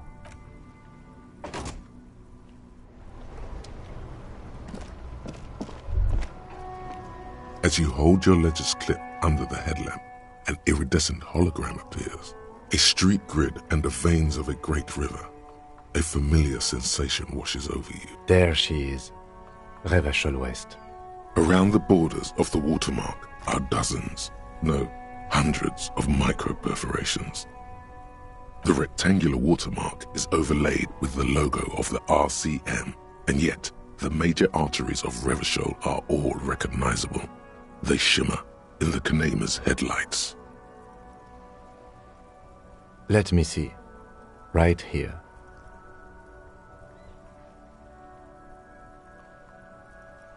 Oh yes. Coal City. All of them worse than here. There are many of them, and they are divided into 3 separate rows. The first row has 18 dots. The next is the longest. It runs all the way around the board. There are so many, it's hard to count. More than 100. The last row has 3 perforations. That's it. Those are perforations. They represent your record as an officer of the RCM. They are your statistics, as it were. Alpha male officers who are proud of their numbers often do. Son, here is where we score your life performance. You better hope it's... The first row represents your years of service. 18 years. Okay, not bad at all. What did you do before you volunteered?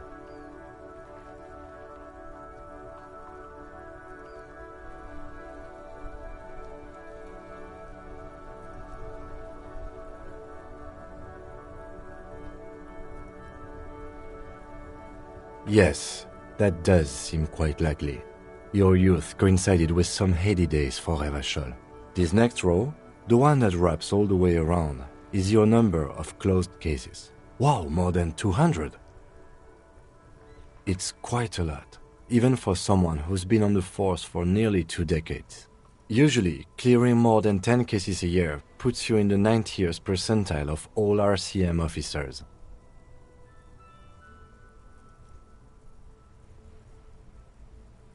Call it what you want. You are evaluated. Right. Those are your confirmed kills. You've got precisely 3 perforations there. For an RCM officer, especially Precinct 41, which is in the jam, there are certain officers who treat their kills like some kind of ghoulish game. If they do happen to solve a case, it's usually by accident. But it seems as though you are, or at least were, one of the good ones. So we have that to be thankful for. Everyone has their own method of coping. Some more effective or self-destructive than others. Personally, I find it helps to keep up a few hobbies. Oh, this and that. Let's not get into it. Why not gardening? You've already got the gloves. The lieutenant nods. Right. I'll go turn off the lights. You can now see your statistics on your journal page, to the right of the task description.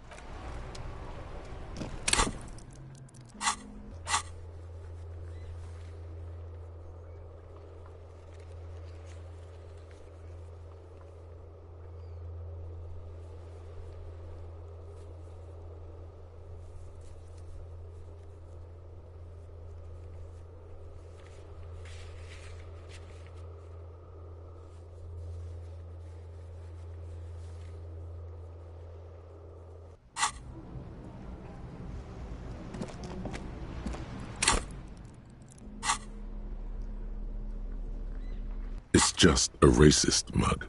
What's there to read here? Oh boy, here we go.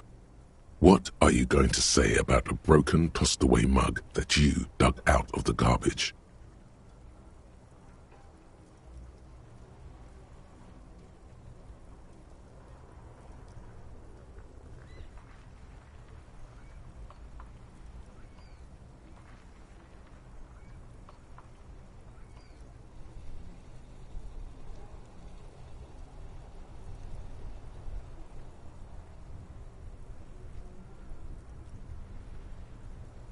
But it was in the trash. Why not just call it out when you see it? Or do some volunteering work?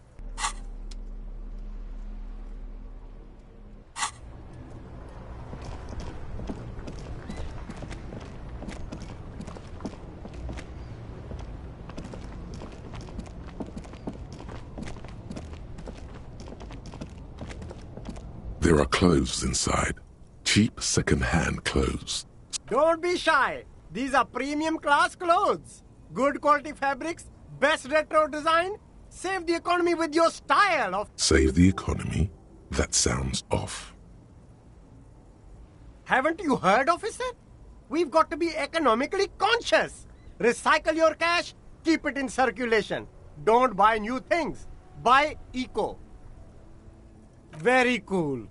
You find your hands deep in tattered and faded garments made from weird polyester blends that make your body itch and sweat in all the wrong places. Economical, but also trendy.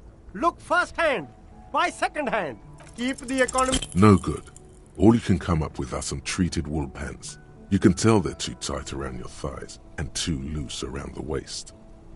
They itch like hell. Like an itch pit in hell. All natural materials, see?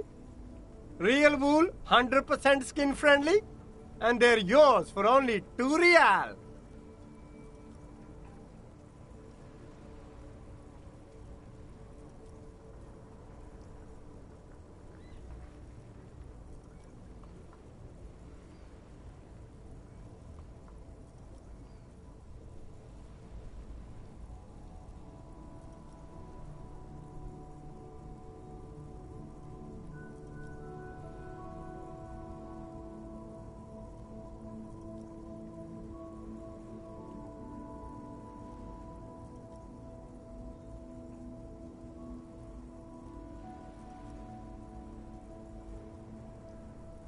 You won't regret it, officer.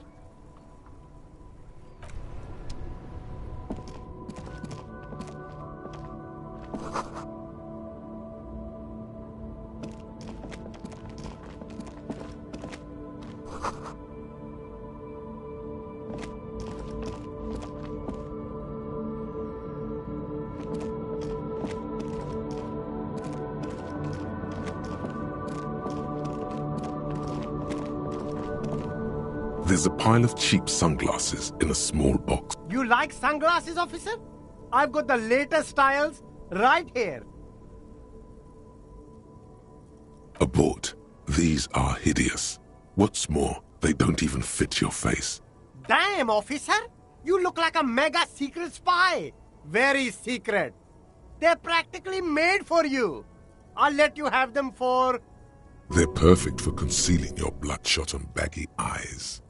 No, you are definitely not buying those. Are you sure? But they look so good on you. These are all boring. Boring third-rate ho-hum sunglasses made of cheap Syrahese plastic. The kind of plastic that melts in the sun. Those UV stickers are almost certainly just there for the show. If anything, these lenses probably direct more UV light into your pupils. These are all first-rate sunglasses. Premium design, superb material, very cool. UV resistant. These will definitely keep... No luck. All you find is this lime-colored cellophane visor, produced by a bargain sportswear brand called Amphibian. Oh! That visor is perfect for you, officer. It'll definitely keep the sun out of your eyes while you're shooting criminals. Bang, bang! And all for a mere 6 real. I hope not. You don't like it? Sure, Square Joe. No problem. Let's get you some real shades.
G'day to you, officers. A burly man hangs out by the waterlock, carving up a generous serving of salami with an old hunter's knife. His eyes are fixed on a man stranded on the other side of the waterlock and on an enormous billboard that has fallen down into the canal between them.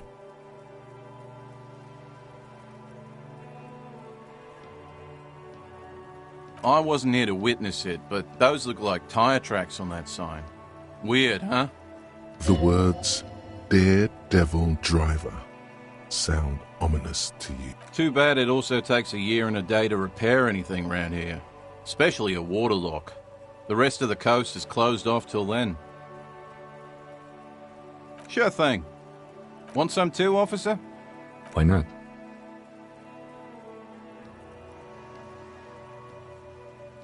Well, there's the fishing village. Yeah, not really much else. Just bombed out ruins. A couple of indicator lights are missing from this control panel. Loose wires dangle from the now vacant holes. In the middle is a lever. Beneath it, a small metal plaque. This panel usually closes the waterlock, turning it into a bridge that lets you cross the canal. But there's a crashed salmon and butter sign in the way. Pulling the lever probably won't do anything.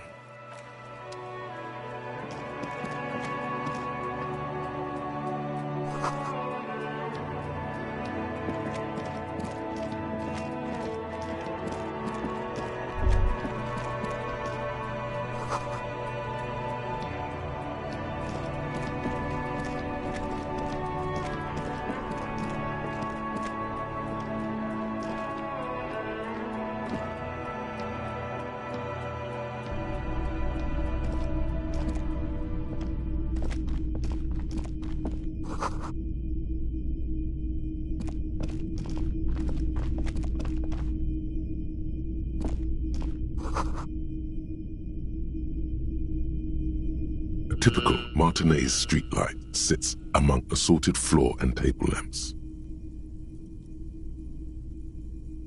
The light pole has been carefully cut, and the wiring has been redone and attached to a standard indoor plug. This would make quite a statement in your living room.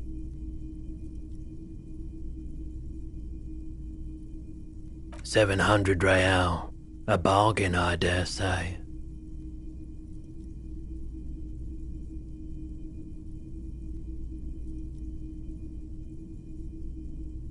There's also the matter of rewiring, but the most important transformation is the light's placement among ordinary indoor fixtures, which has adjusted its morphological field. The light became suitable for use inside the home just a few days ago.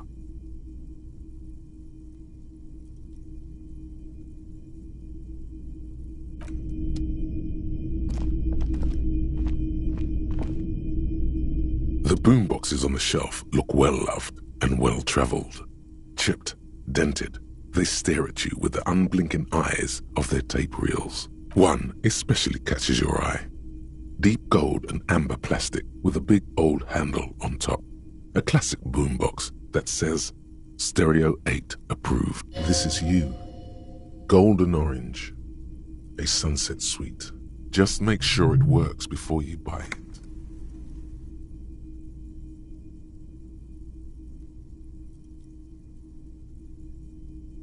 Is the Harman Welshie W2, made in Vespa, designed in Seoul, plays all reel-to-reel formats, 2mm, 8mm, 12mm. It's even got a little radio in there. It'll set you back 12 real.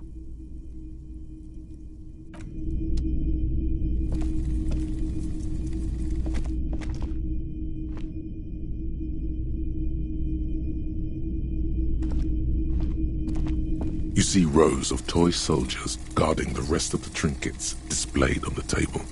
Some on horseback, others in rags, others yet in bright blue uniforms. Try to find something pretty and cool here, then use it to win her back.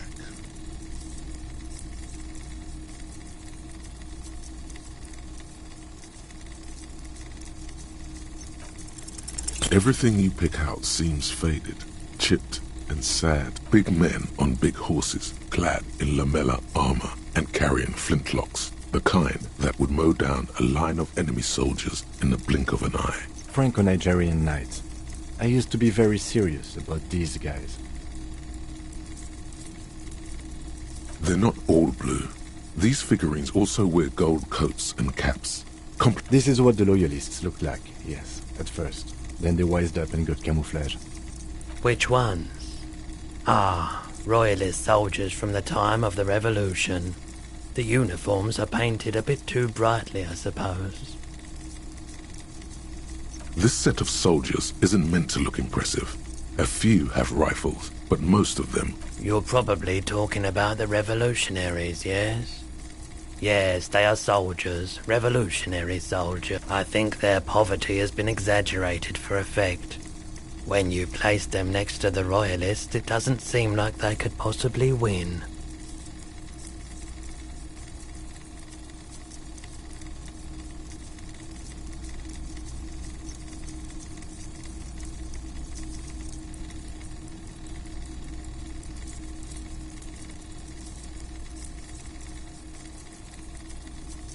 Maybe. Yes. Buy something nice. A figurine.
If you don't mind, please put the flashlight away. Photonic sensitivity is not generally acknowledged by the medical establishment. I do appreciate it.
It's not often that I see officers. What can I do for you? His courtesy is not insincere, but he prefers being alone with his projector, just watching the movement of light across the walls of the shop.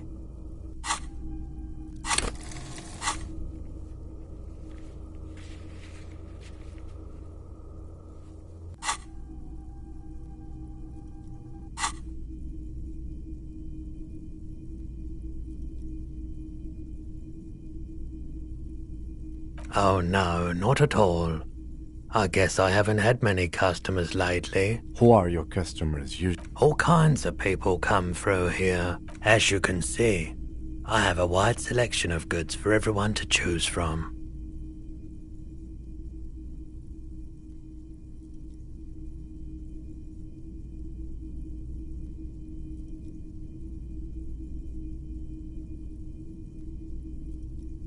It keeps me entertained.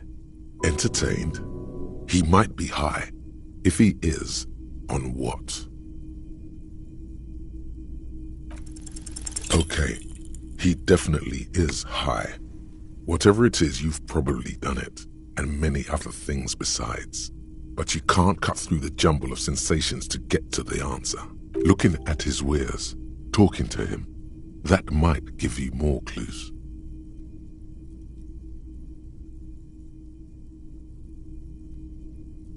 Someone else came here earlier today asking the same question. I promptly sold her the gun you pawned a couple days back. This is a pawn shop, and it did feel as if you've met before. The lieutenant shifts from one foot to another, alert.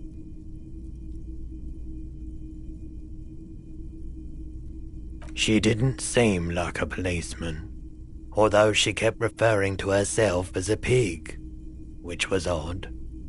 I found her interest in the gun a bit obsessive. Truth be told, she was terrifying. Right, so let me get this right. You sold your sidearm, issued by the citizens' militia, and now a civilian is running around the streets of Martinez with it?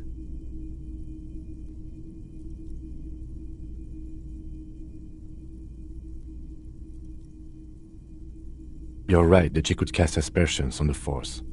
We have to find her. You were adamant about getting rid of it, officer. Said you were undeserving of a service weapon, and I don't like keeping guns around the shop for long. Off the charts photon emissions. My apologies, officer. A needle in a haystack. There is nothing you can do about it. Of course. Let me have a look.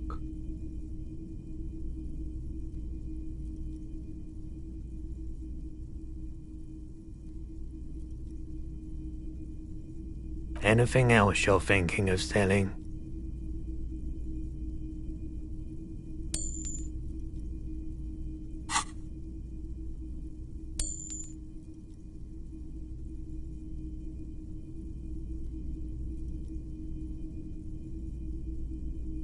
I'm not purchasing any more clothing at the moment. Another time, perhaps. I doubt it, but I can try and I do my best to keep my distance from all manner of butchery. Bad for business. He doesn't know anything. The pawnbroker's gaze is already fixed on the dancing colors. Sure thing. Sure, man.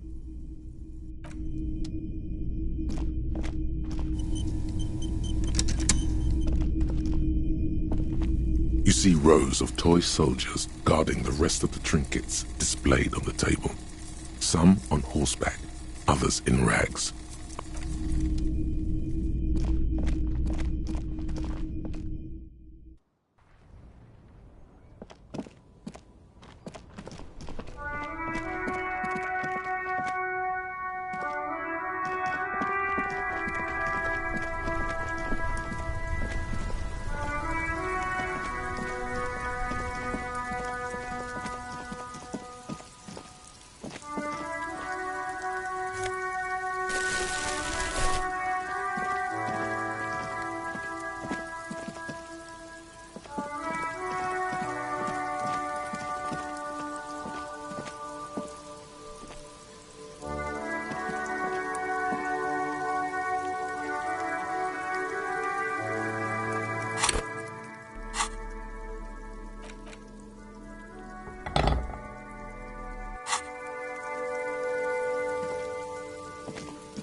The worn and beaten wood.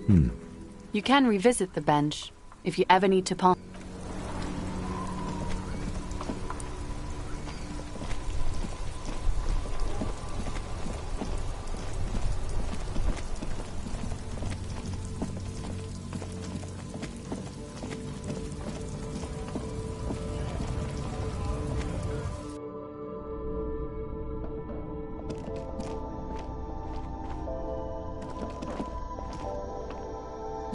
The tear machine stands in the corner. Your bottles clunk into the machine, and the money appears with us. Do you know what you should do with that money, kiddo?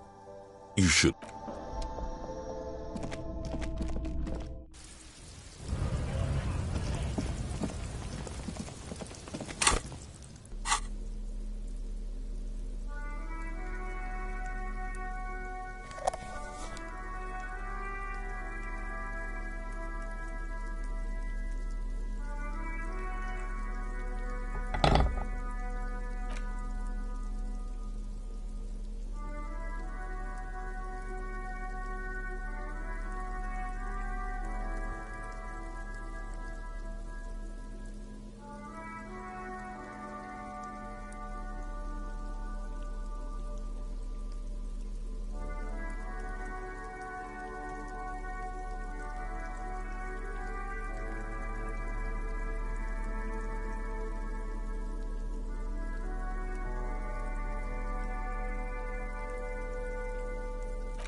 Can I help you?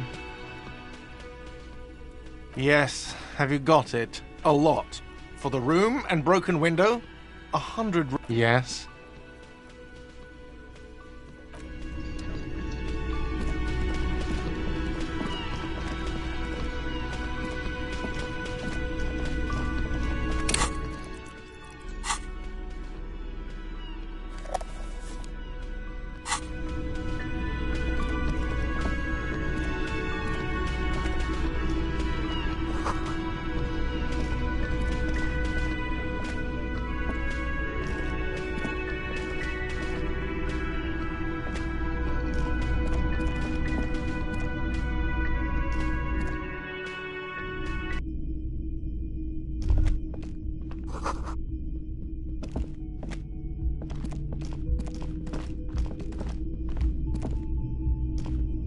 The door is closed. This door can only be opened with a key or from the inside. There is no answer. You hear the shower being turned on. Somewhere inside, a tremendous loneliness comes over you. Everybody in the world is doing something without you.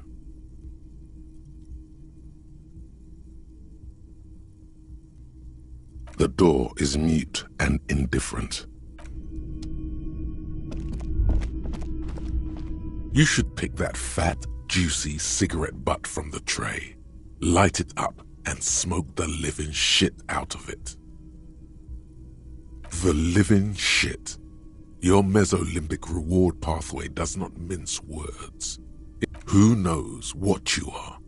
A monster, a murderer, the gnome of Jeroma? You feel like a smoker, especially when you look at that juicy, succulent, seductive cigarette stub, still smoldering deliciously. How very astute of you. This renders it ineffectual. You should look for a whole cigarette, or better yet, an entire pack. Strike that. A carton. Make sure they're all healthy and able-bodied. Then smoke them all. Good. Thinking about yummy cigarettes in your mouth is the next best thing. Make sure you think about juicy sticks of tobacco all the time, though. It doesn't count if it's not all the time. And when you're done thinking about them, graduate to getting them. Plus, smoking them gives massive bonuses.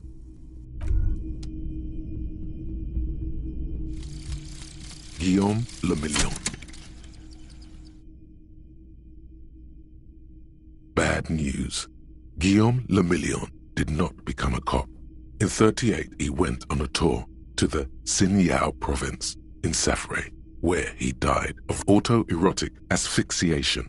His body was found hanging from a decorative dragon tree in his junior suite amid drug paraphernalia, unwholesome objects, and the Sylvia Trainer single Wonderland skipping in the background. And yes, you can take this as a metaphor for Revachol in the 30s, and also as a warning.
There they both are, two identical shoes, both copiously green and indiscriminately snakeskin, reunited on your feet like two baby crocodiles.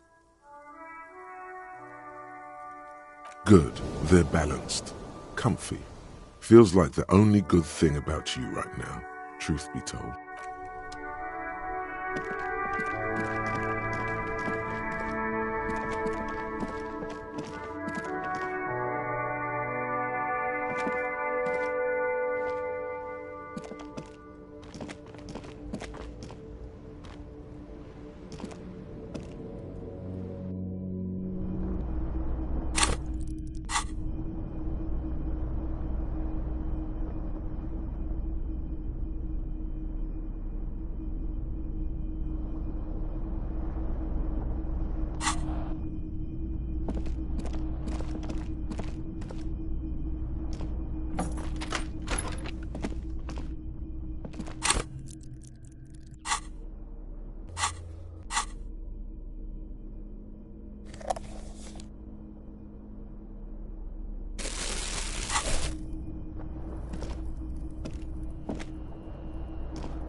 The window stands broken in its frame.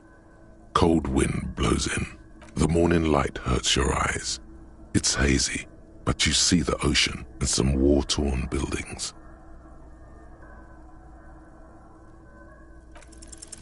The shards face outward. Whatever broke this window came from the inside. A fine web of scarring covers the back of your right hand, but none of it is recent. More likely a projectile than a held object. There are no fragments on the floor from pulling a tool back in after impact. It is too large for a bullet, yet too small for a piece of furniture. You're looking for something heavy and larger than your fist. The shoe you found on the balcony fits the hole almost as well as your foot. it would have also been heavy enough. Congratulations. You smashed the window with your own shoe.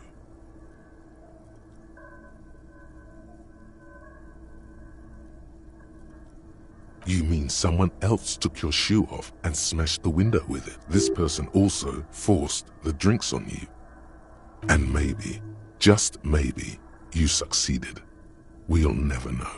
Or maybe you were trying to smash your own reflection in the window pane.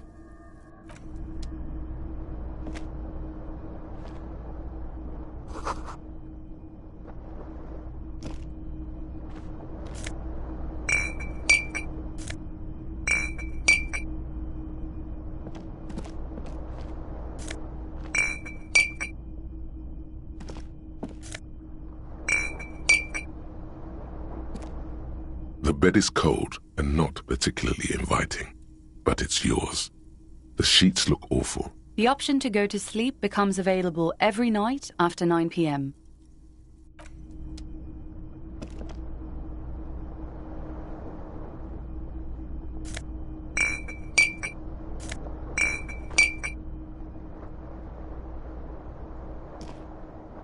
Yes?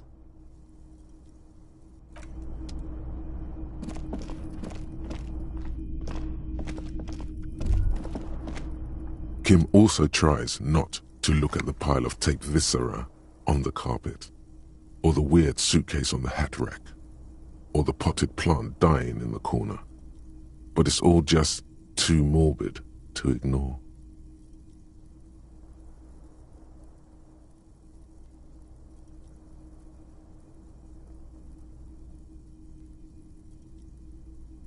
And by that you mean crimes against humanity?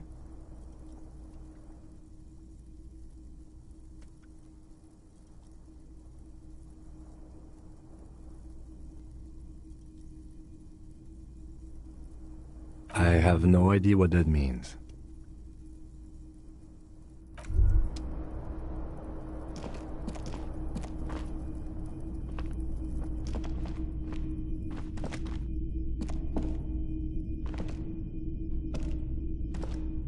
A mirror hangs on the bathroom wall. In it, your face, adorned with the expression.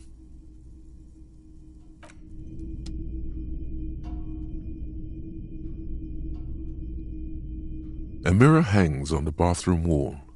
In it, your hands, however skillful, can't manage this task on their own. You should get your chain cutters out.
A mirror hangs on the bathroom wall.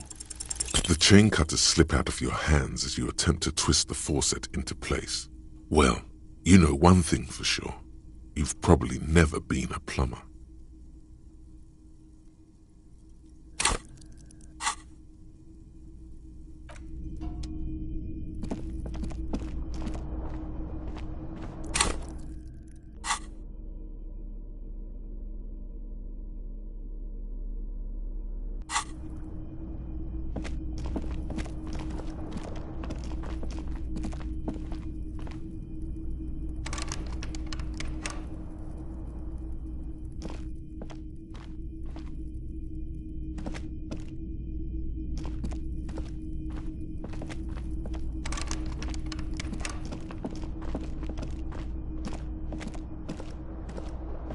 The window stands broken in its frame. The morning light hurts your eyes.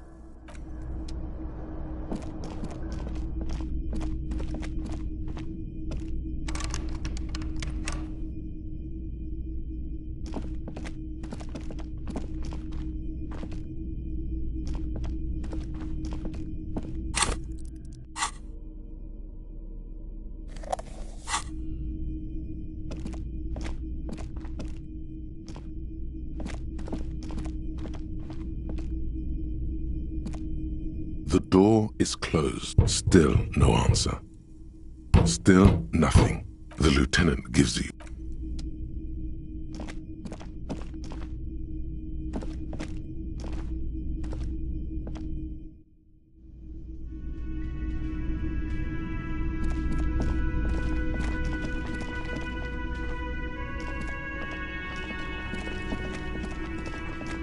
You see a heavy steel door. The door does not budge.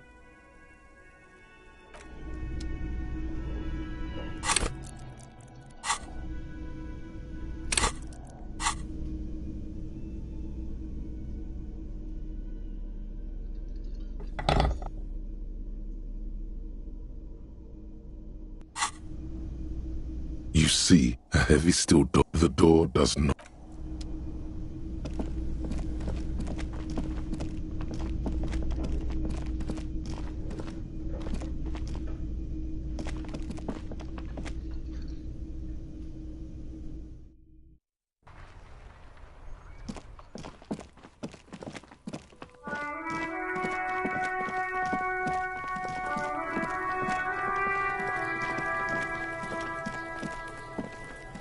There he still is, looking right through you with his white eyes.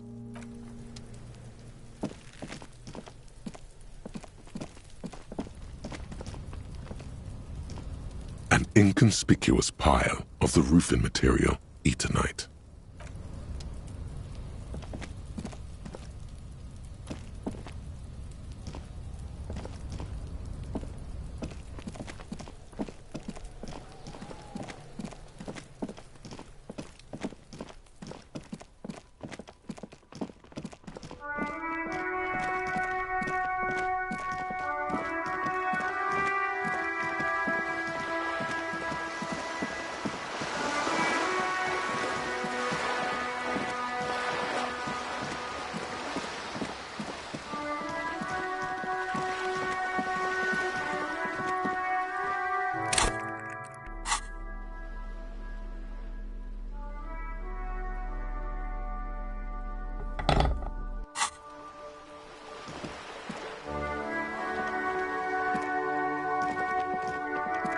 Hello again, officers.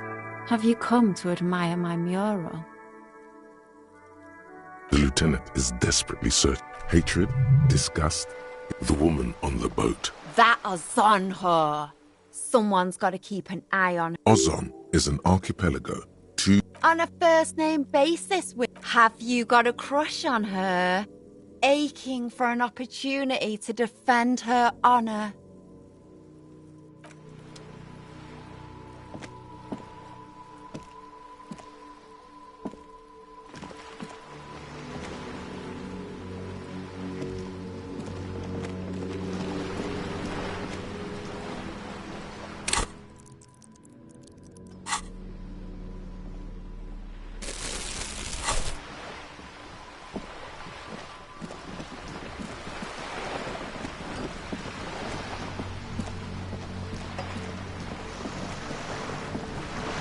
You're back. Good. What can I help you with? It's quite straightforward. Someone is using Terminal B to smuggle raw ingredients from the... Ingredients for what? Meth and dextroamphetamine, GBL and various synthetic psychedelics. Honestly, it might be quicker to say what you can't make from the stuff. Yes. After they clear the terminal, we lose track. The actual production is taken... Wildpine seems to be well apprised of the local drug trade, ma'am. Do you mean to say the Union also? We're in logistics. It's our business to know. And yes, but you won't get anything out of Evrat and the Dock Workers Union. The handoff.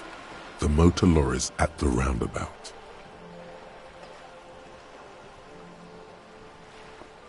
Precisely. Someone needs to move the ingredients from the harbour into the city. Once they reach Jamrock, they're distributed to... Perhaps you've noticed that a number of lorries are tangled in a traffic jam at the roundabout just now. Interview the drivers who are still hanging about. I'll be explicit. If you find this driver... Uncovering Union secrets could also give you an upper hand when dealing with them.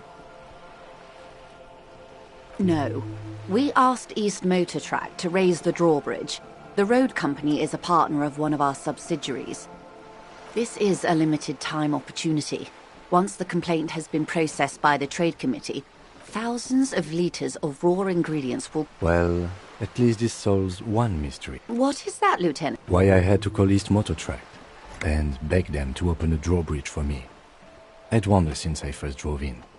I am sorry for the inconvenience, Lieutenant Kisaragi. We did. On more than one occasion. Apparently, there's some sort of inter-precinct We know the company has launched its own probe into the Union's alleged involvement. We also know it's come up and... Well, here's your chance, officers.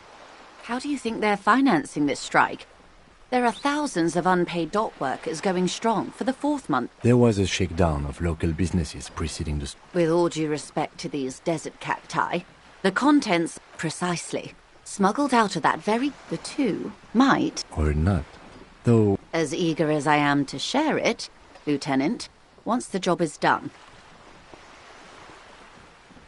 She simply nods. Is what you want to say, but it isn't that easy, is it? Look at that lady. Take a gander. Squint your eyes. Why, yes.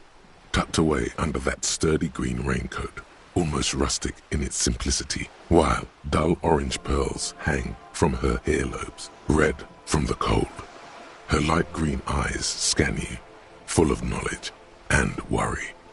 Well, these are the kind eyes of the rich man that seem to say everything is possible, within reason.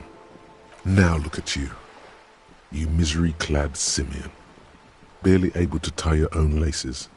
Your armpits are lakes. A scythe of booze precedes you. Your hair sticks to your forehead, and your underwear feels uncomfortable. You're poor, poor as balls. You can't ask this person for money. You're too...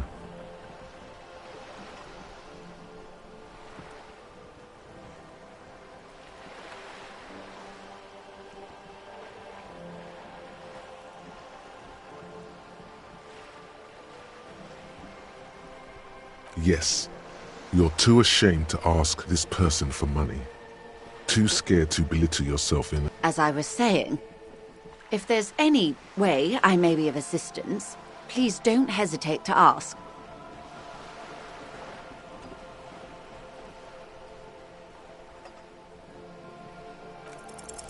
I am sorry. It just doesn't come out of your mouth. What does is surprisingly eloquent, really. The last one, not the first 3. Those are ape speak. Excuse me? I didn't hear you. Of course.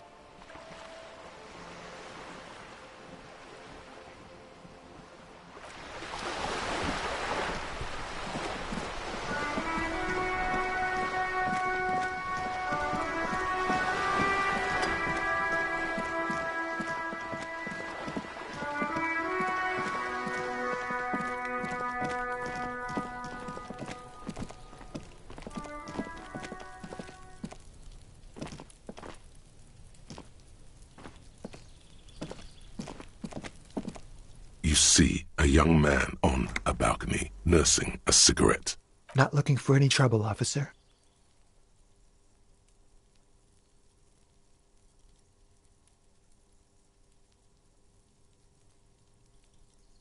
There's no trouble. I'm just speaking in a lowered voice. I don't want to be seen talking to the gendarmerie, if that's okay. Don't let him go.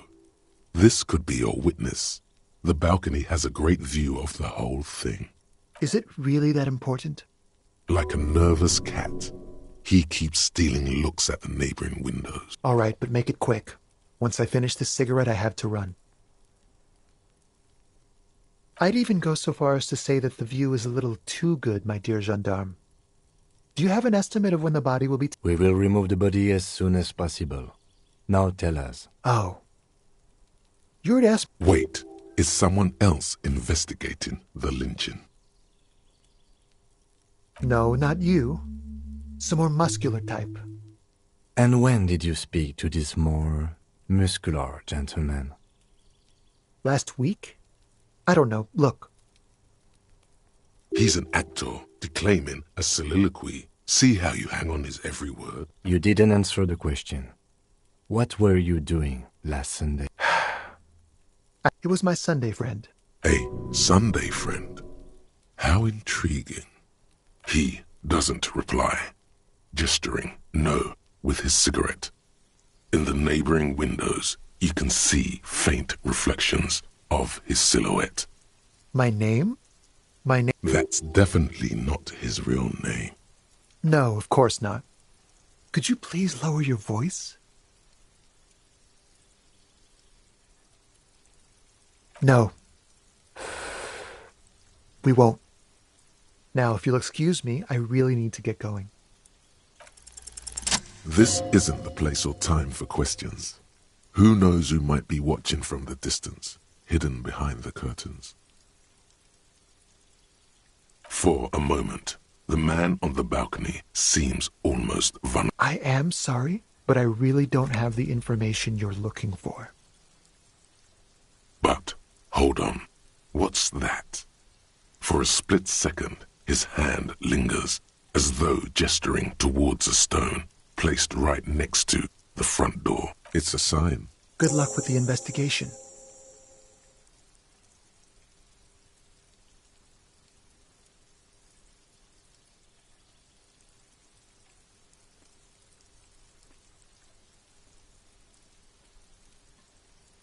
He's gone. No point in running. Tenements like these often have multiple exits. If he doesn't want to talk to us, then he'll know how to hide himself. He could be a witness. Him or his... He did leave us a sign. Did you see that? He wanted to draw our attention. If we find a way inside the building, we can...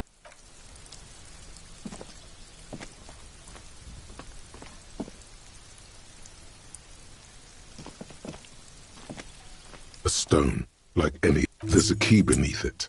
This must be for the front door. We'll just have to go in and see.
This door has been closed with a padlock.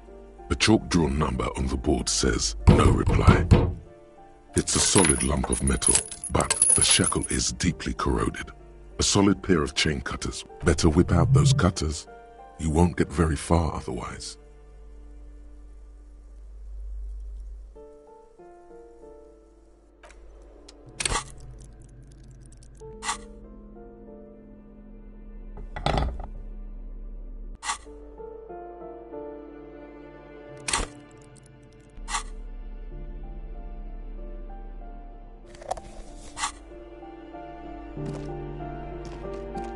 This door has been closed with a padlock.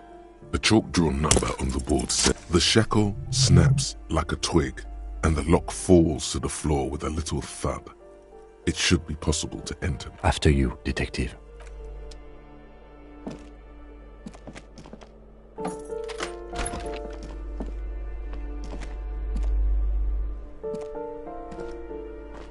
A plaster cast bust depicts a middle-aged man with the white star, the photos on the wall.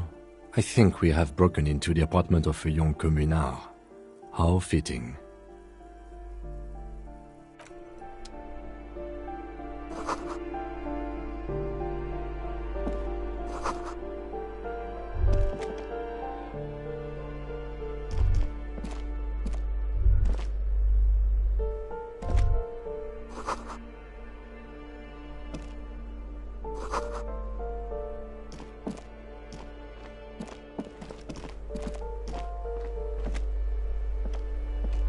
You hear someone walking around inside, rearranging the furniture.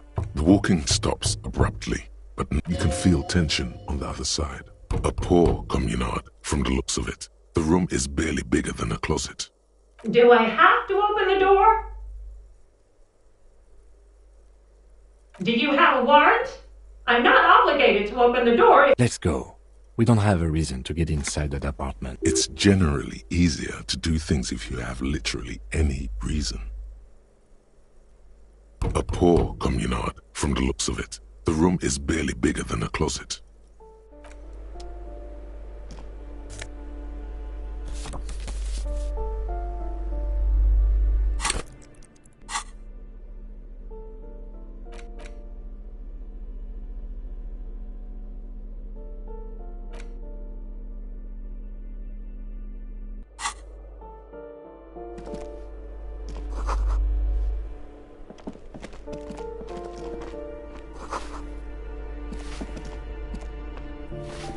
Give me a moment.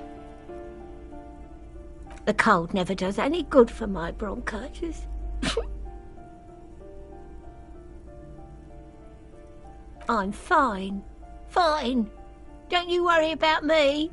Now, what do you want from me? She's the cleaning lady. She knows the floor plan and the residence.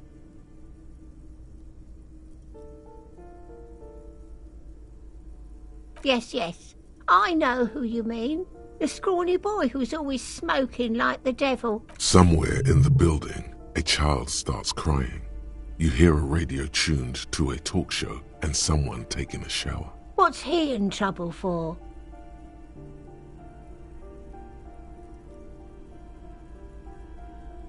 Talk? What was so funny about that? He lives upstairs in room 28. Go to the balcony. Thank you. We should go check out his apartment. I'm no one.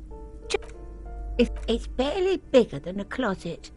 But I don't complain, no. I have my bed and my aching bones to keep me company.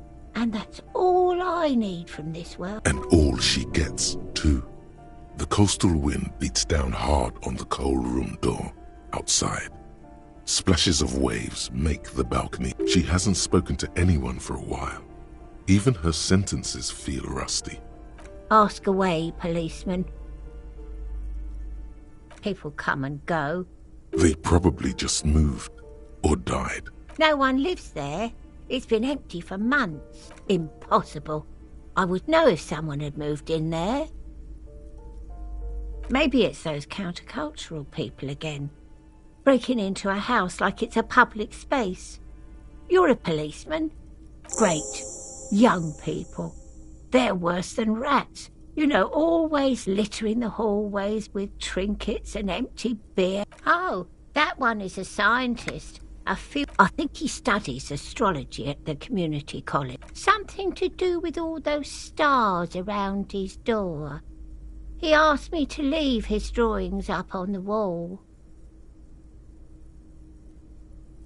That's what I said. The lieutenant shakes his head, as though to say, let it go. The artiste?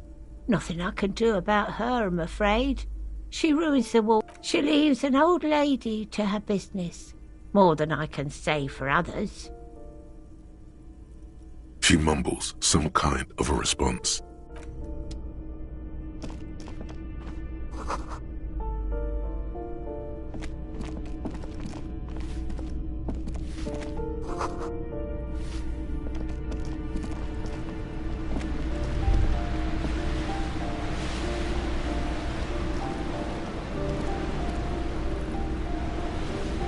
A shift in temperature, the air chills around you. Dust settles on the stony floor. A former architect stands before a slice of window, a room plan in her hand. A cold wave has made the air in the building stand still and frozen, with temperatures falling down to -20 degrees Celsius. Is red from the cold. She's breathing on her fingers clasping the plan. Traces of sadness are visible. It is red from the cold. She's breathing on her fingers clasped. Faint pencil lines on paper depict the same place, but a missing eastern wall connects the room with the neighboring apartment. Ideas for arranging the furniture have been jotted down. It's clean and empty, with new tapestry embellishing the walls. A standard HB graphite pencil has fallen off a three-legged stool in the middle of the room. She had an eye for beauty.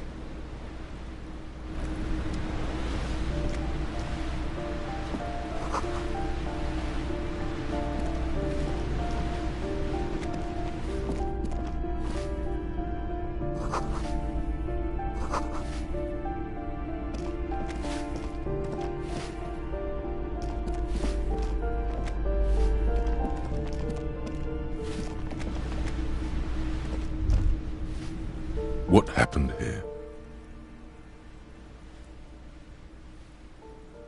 It will still be accessible through the apartment next to it. That one didn't have a door. Sadly, nothing of great value remains here. Indeed.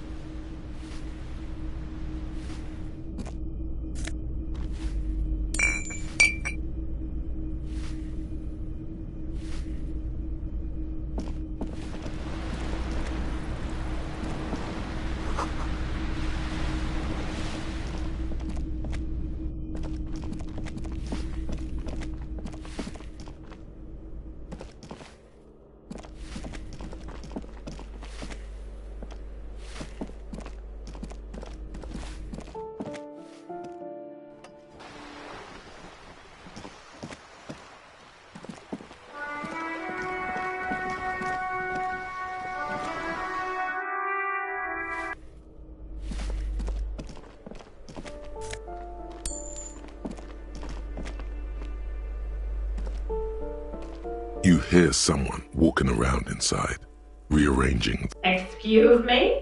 You have plenty of reason to enter.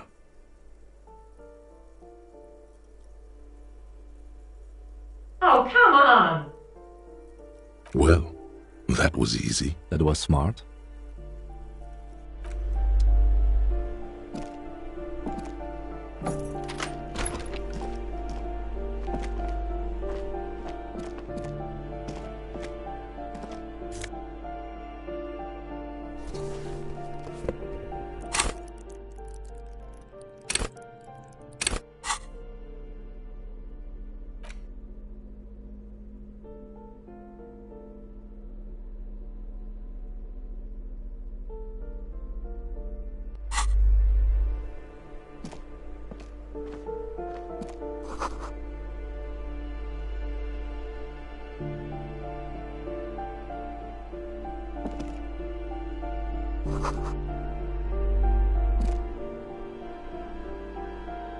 Satisfied? My name is Marielle Charpentier, and I'm an agent with Martinez Realty Associates. I am not breaking in, as I have... Do you want to see my ID as well? You can't legally ask for it, but why not? Want to see my residence permit, too?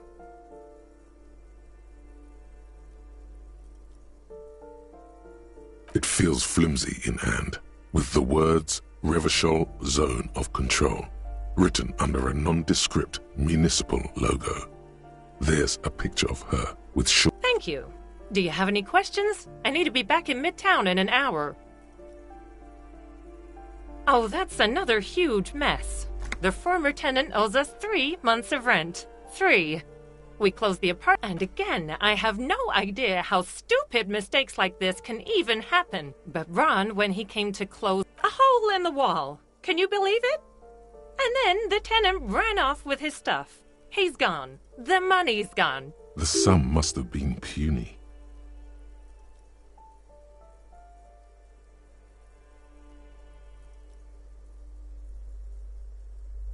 Well, it does not disappear from my hands. No, I don't let it. These apartments are perfectly fine. They have gorgeous architecture, a million-real view of the bay, good ventilation, neighbors, life, spark. I'll tell you, Martinez has a future. And if you don't ask me what happened with the wall, I have no idea. Both apartments are now unrentable. Both. I need to get it ready for the next lease, but as you can see, the previous tenant completely trashed the place.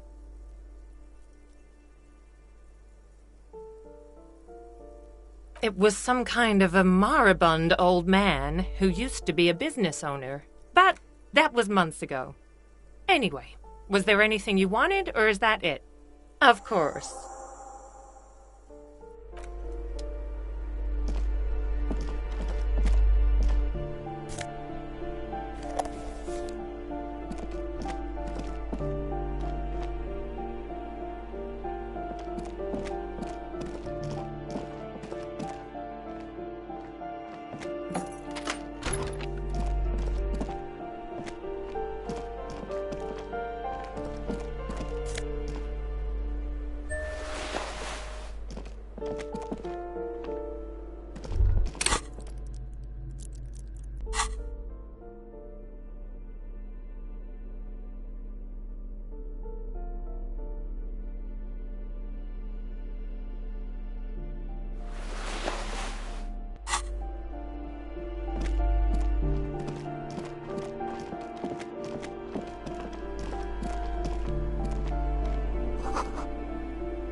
The spread pattern of these bullet holes makes your chest ache.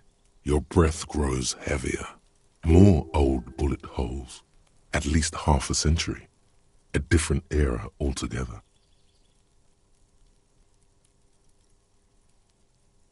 You peer into the faded marks in the stone. They peer back like an endless row of tiny black holes. Sweat starts trickling down your brow. Your chest feels tight looking at them. It's closing in, caving in. You okay there?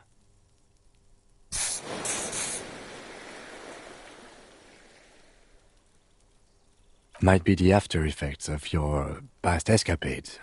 What are you looking at? Remnants from the revolution. These are over half a century old. No, we are not constructors and renovators. And these bullet holes do not warrant an investigation.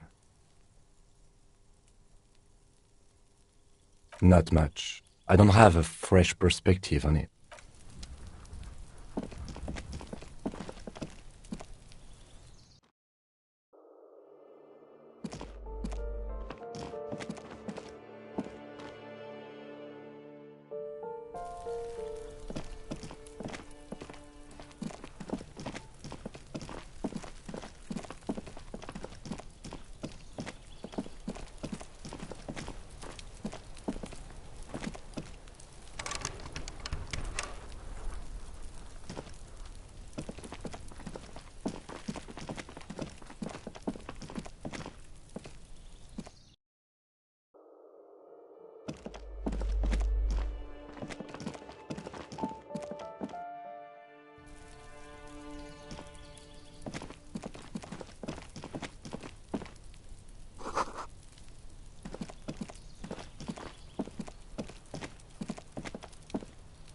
This door is made of metal and appears to be reinforced.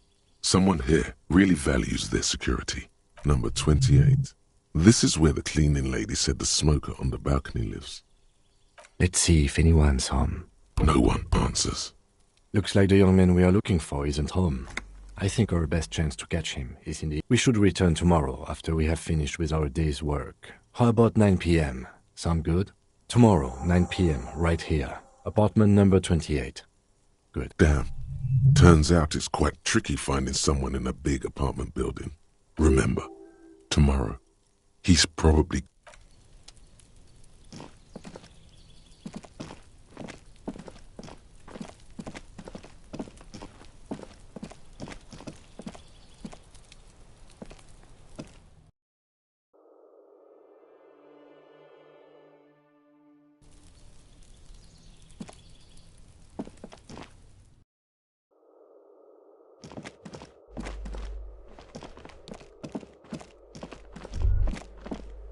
That isn't just a five-pointed star. It's an inverted white pentagram cradled in a wreath of antlers, the iconography of communism, in other words. The star and antlers was developed in the 6th decade of the last century and quickly adopted by Mezov and the Communard. Even today, half a century after, the star and antlers retains the ability to evoke hope, disappointment, and fear in equal measure. To symbolize the toppling of the old order, also some social democrats were already using it. The wreath of antlers represents a natural crown. It was about building a society that could exist in accord with the natural world, and at the same time above it, because white is the color of peace. Nothing at all yet, right now.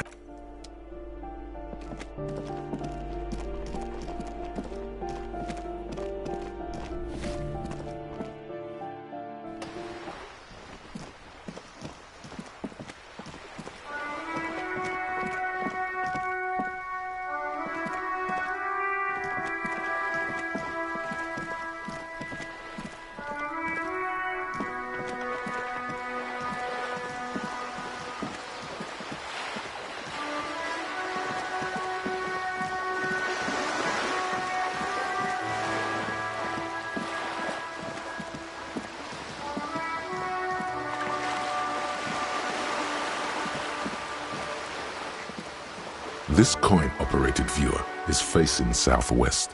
Its coin slot is full of fossilized bubblegum. A thick layer of graffito covers the lenses.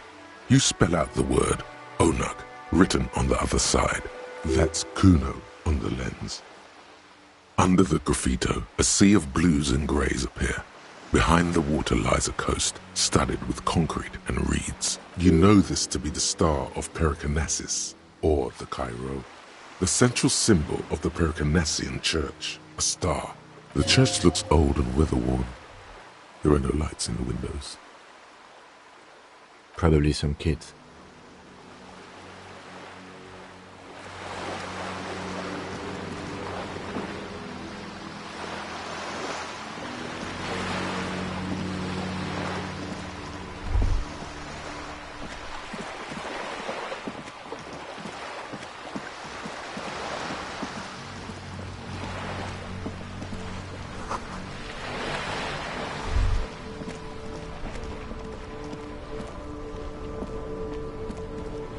It is such a pleasure to see you again, officer. How may I head the citizens' militia on this? Sure, officer. They are the good guys around here. What do you need? No, thank you.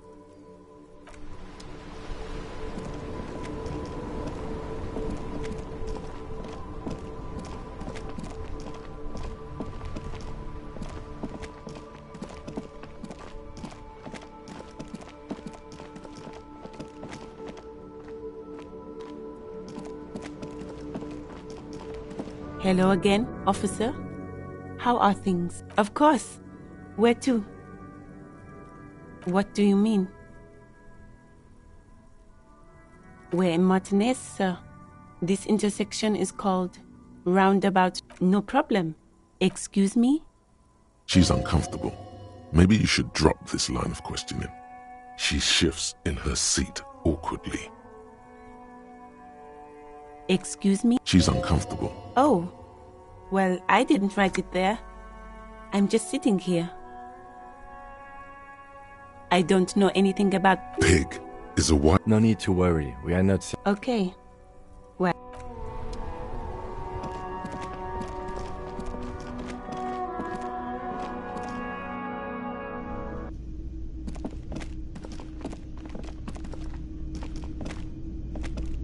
Yes?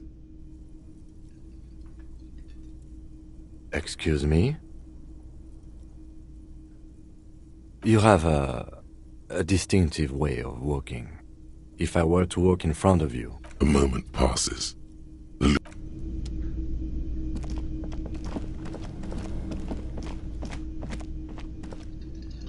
You see a heavy steel door with a prominent dimple lock.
The bed is cold and not particularly inviting.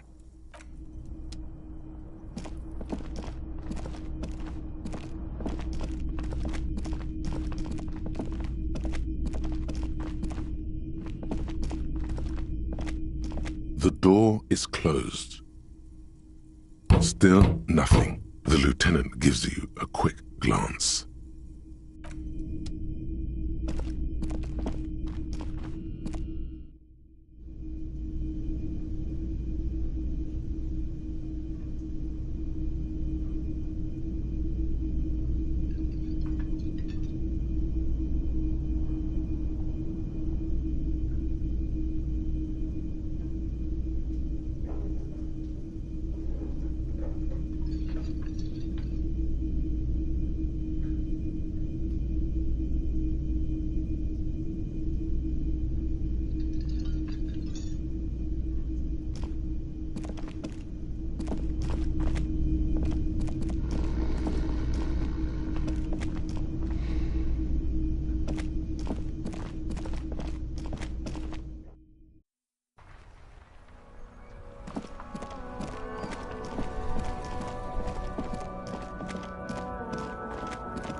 Welcome to Revachol.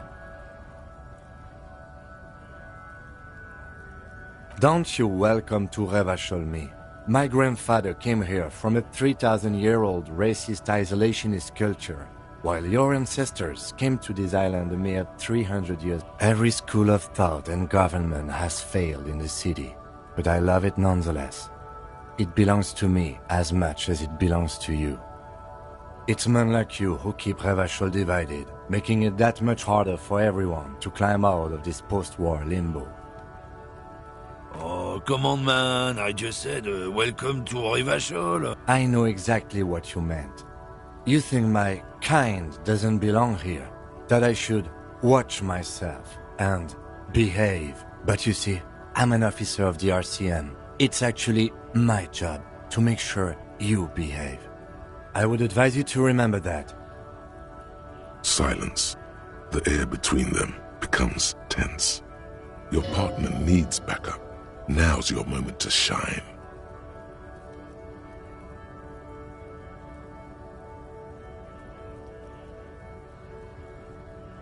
You two make a cute couple. The lieutenant exhales and resumes his regular calm. Whatever you say, officers. Oh man, that's great. Look at that guy go. God damn. Thanks for that, but no, it's not mine. He doesn't live in Martinez. No. He's got a smoke right there, in his fucking hand. Snatch that shit out of his fat fingers. You can't have it. Evidence of what? I haven't done anything.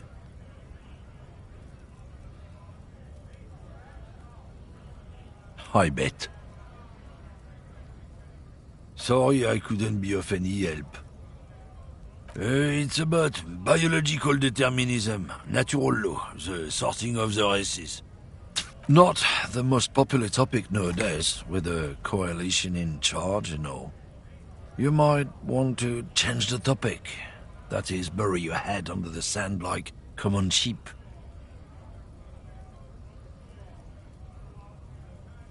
I'm not the only one. Look, I've read books. The science of racial theory has all been proved. People who've studied these things say that you and me are superior by design. So, naturally, we Occidentals should be in charge.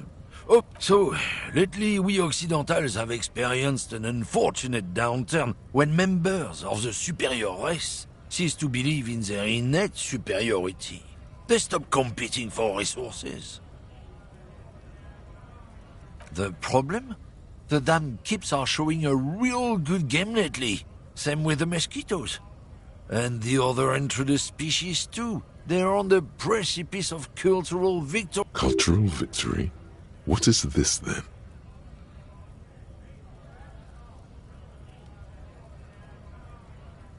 It's what the kips of Boogie Street are going for, right under our noses. And the others too, on the radio. It's true. Also, you need to realize the dangers of mixing races. Who knows what might happen if people don't stay in their birthplace? You might end up with a new sub-race, with unknown characteristics, leading to extra competition. That's why you've got to control the offspring. Don't push your luck, Runt.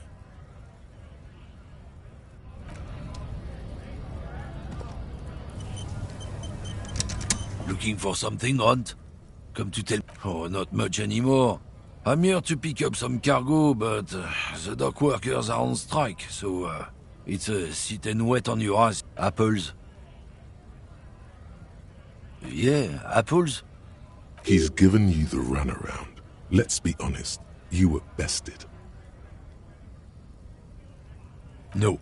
He's got a smoke right there, in his fucking hand. It's my last one. Why would I do that? I'm an honest man. I bet.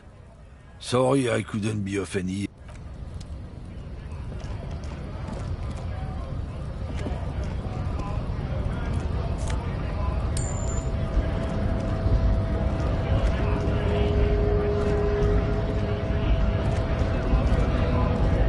Bastards!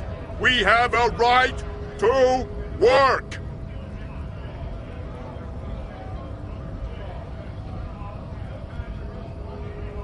Hold up and stay frosty, everyone. You here to fuck with us? Beat the honest worker down. We're here to fight for a cause. Stripes usually have problems with people who have causes.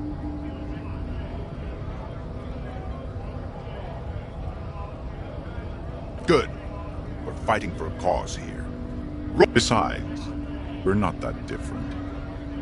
It helps if people see us talking, cops and strikebreakers together. Shows authorities are on our side. Builds confidence.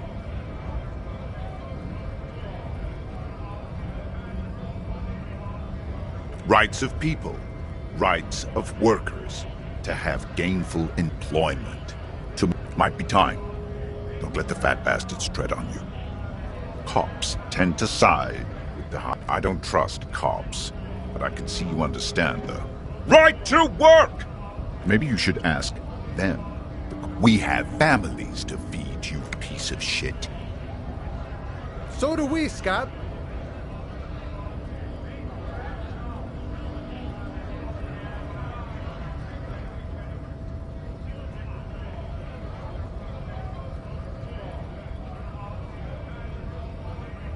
Have fun. Union shits are on full strike. Don't think they're going to let you through the gates. I'm trying to meet their fat boss.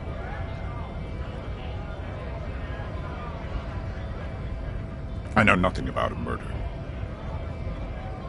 Wouldn't put it past these harbor bugs. They'd do anything. Right to work! It's shameful. Cops doing nothing. You should bring backup. Open up. We are not picking a side in this, just pity. Let us work! We were promised work. We'd be in there, working, if the bastards hadn't shut the gates. Main gate's locked. Would take heavy ordnance to bust it open. Could try to get in through the secretary's office. Door's locked. The guards blocking the way to the access panel. And I don't mean the scrawny mess punk either. I mean head measurer. Or whatever he is. Huge Seminese guy standing up there on the overhead passage. Won't let anyone by. Bad. Standing on a narrow bridge, he's got a strategically advantageous position. I don't know how the Union has a trained killer up there. But that one's no joke, and my men are tired and hungry. They're workers. Not like civilized folk, you mean? These native fucks don't understand. It would be better for the neighborhood if you went home, at least for now, if you can't get in anyway. No! They will give up eventually. Or get drunk. Leave the button unguarded. Then we charge.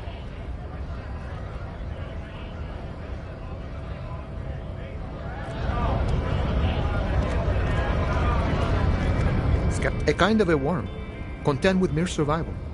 They come, they want to do our job for shittier pay, screwing over both themselves and us. Everybody loses. Beats me. Somewhere in the ground, I think. Gotta be bloody stupid or freaking evil to Scab. Or I guess, scared maybe. But scared of what? Of who? Personally, I'd rather beg than Scab. If the gentleman shouting on the street came begging, maybe they'd have gotten something. We've explained the matters, but they don't listen. This lot would be reasonable and go home if the big guy wasn't riling them up all. Big guy. He means the leader of the Scabs.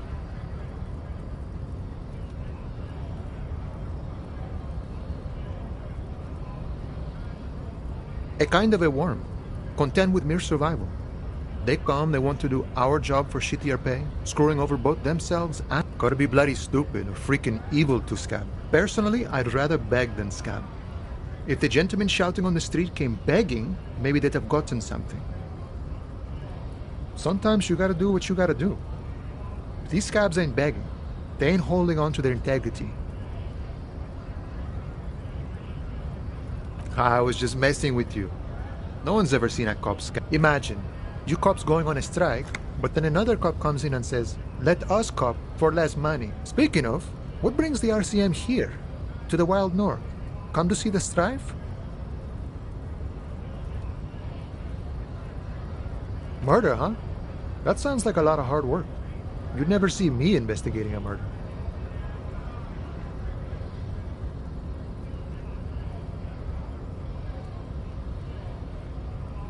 That's okay. I have no idea what I'm doing either. I don't even know what day it is. Don't tell me. It's a better day that way.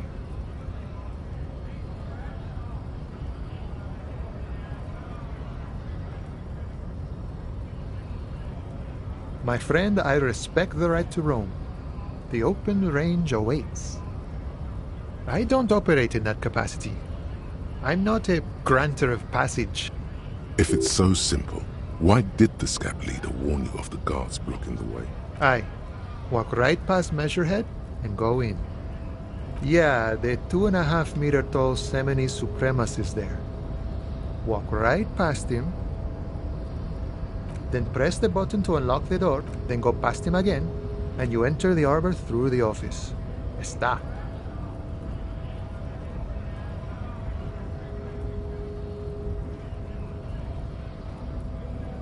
Don't worry, I'm sure it's not completely impossible. For example, you could best Measurehead in a physical confrontation, or you could convert to a Semini Supremacist worldview. Or, maybe it actually is completely impossible. Not yet, no. He's incredibly strong. Nothing a couple of solid hooks from Dexter and Sinister won't fix.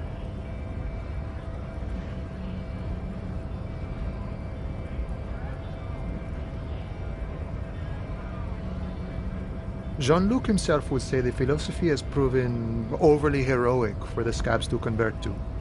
Not enough intuition. Sure.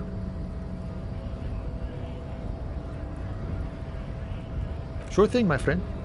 I can help you out.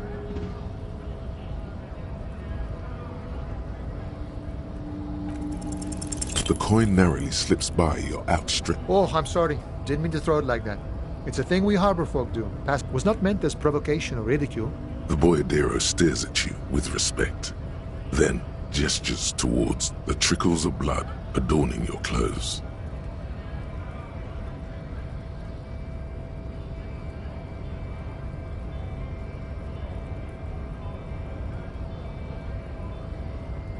Right, always glad to help out the RCM. We're on the same branch, you and I.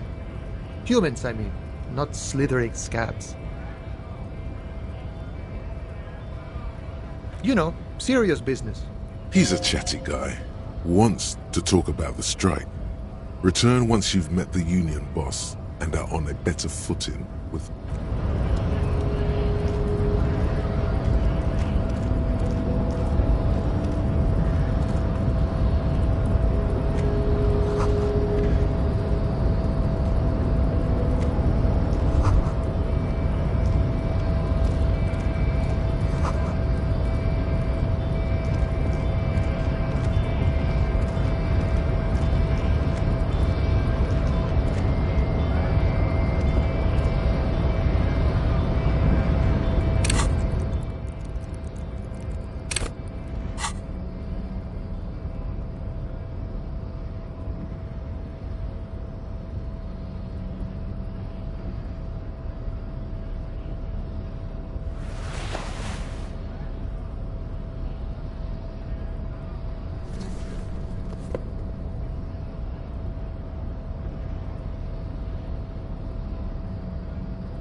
body betrays your degeneracy.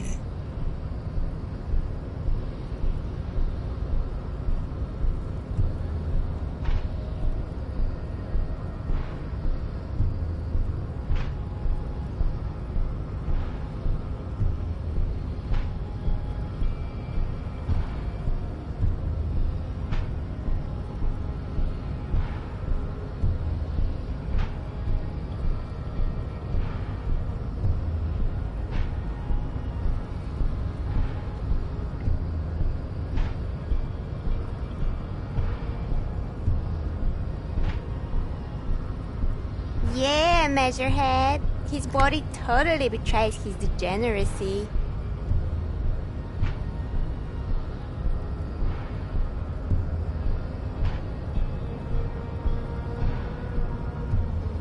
Are you admiring my morphophysiology? It must be frightening to stand in the shadow of this racial pinnacle.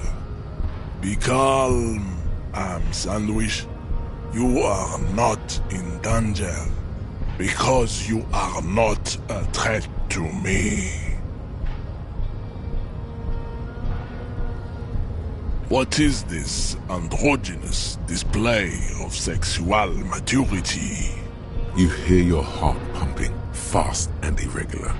Your joints ache and you feel old, but still alive. Stop it!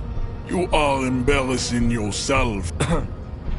This display of weakness may appeal to older women with a stronger maternal instinct, but it is a liability here on Battlefield Martinez. Jean-Luc, his body is betraying his degeneracy pretty hard. Maybe you can ask him to leave. That is precisely the negligence that has led you to succumb to Al Ghul. You reek of it. An invisible sword of Al Ghul emerges from your throat. You cannot see it, but others can. It is making the woman in my company sick.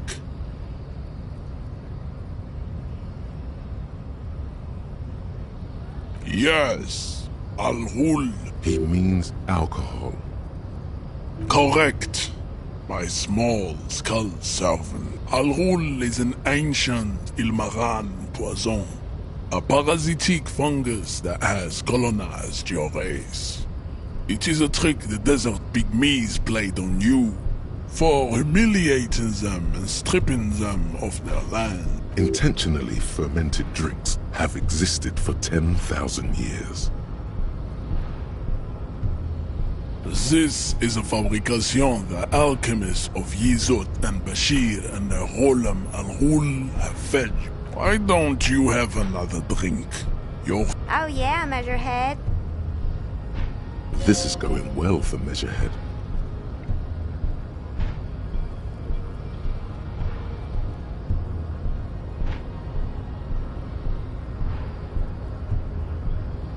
It's not good. It's like a rat crawled into your stomach, got drunk and drowned.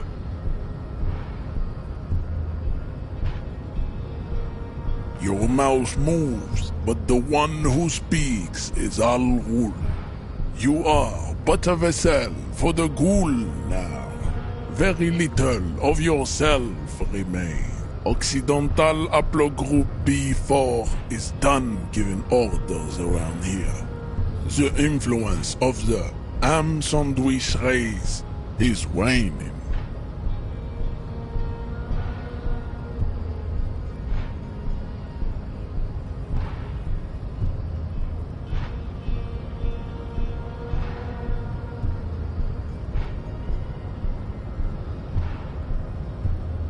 Begging for help, attempting to pass fear for cooperation.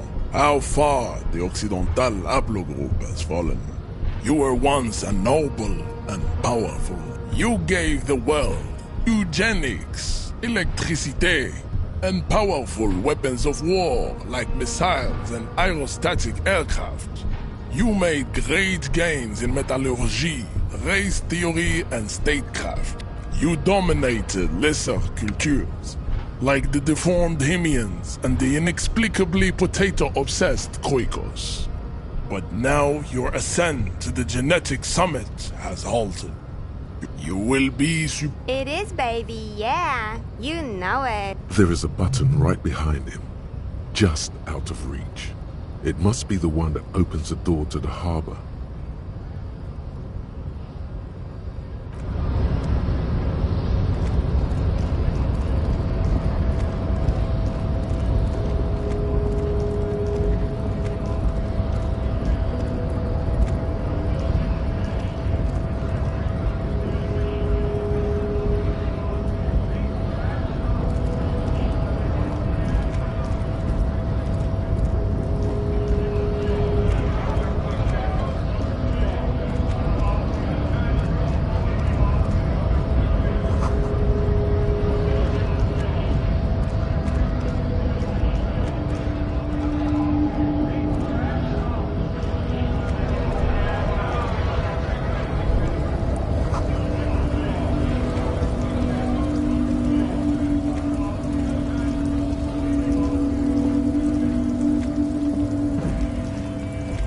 Lorry stuck in the traffic jam. This big, heavy Grad-made machine is well kept for such an old machine. The windows are clear. They've been recently washed. You can see a lorryman's cabin with personal belongings, stickers, insignia.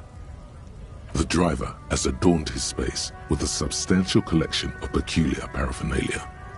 The back end of the cabin has a small perch to sleep, large ashtrays. There are several suns and wheels sewn into the curtain. Racist nationalist paraphernalia. Not unusual in this part of town. This is our guy.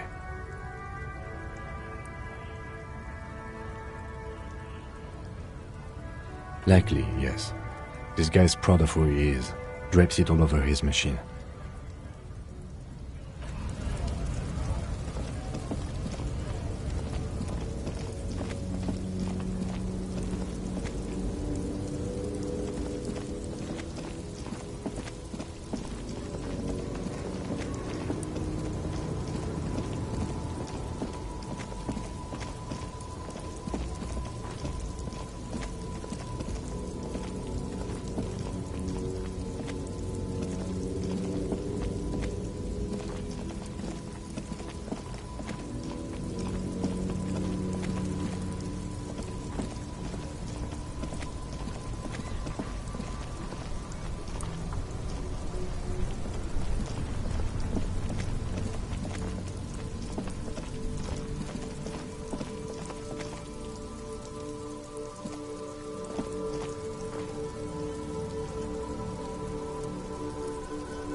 You should totally sing karaoke here, the first chance you get. Your emotions need to be expressed. People need to know your vast, oceanic soul.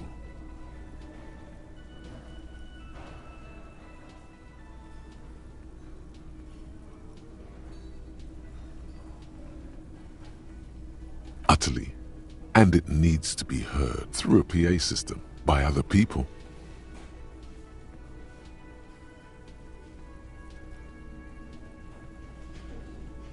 Who is mistakenly identified as a cop for his prominent jawline? Yes, sounds likely. You should probably go on stage and pose for a moment when you're done with this thought. See if it works. You have not yet stumbled on the right lamentation, but it's out there. It'll come to you. You will wreak havoc with it. Don't worry. Serves them right. Wipe that smirk off their face with your sad, tragic song. Who's laughing now? No one. You have to find something tragic to sing first, though.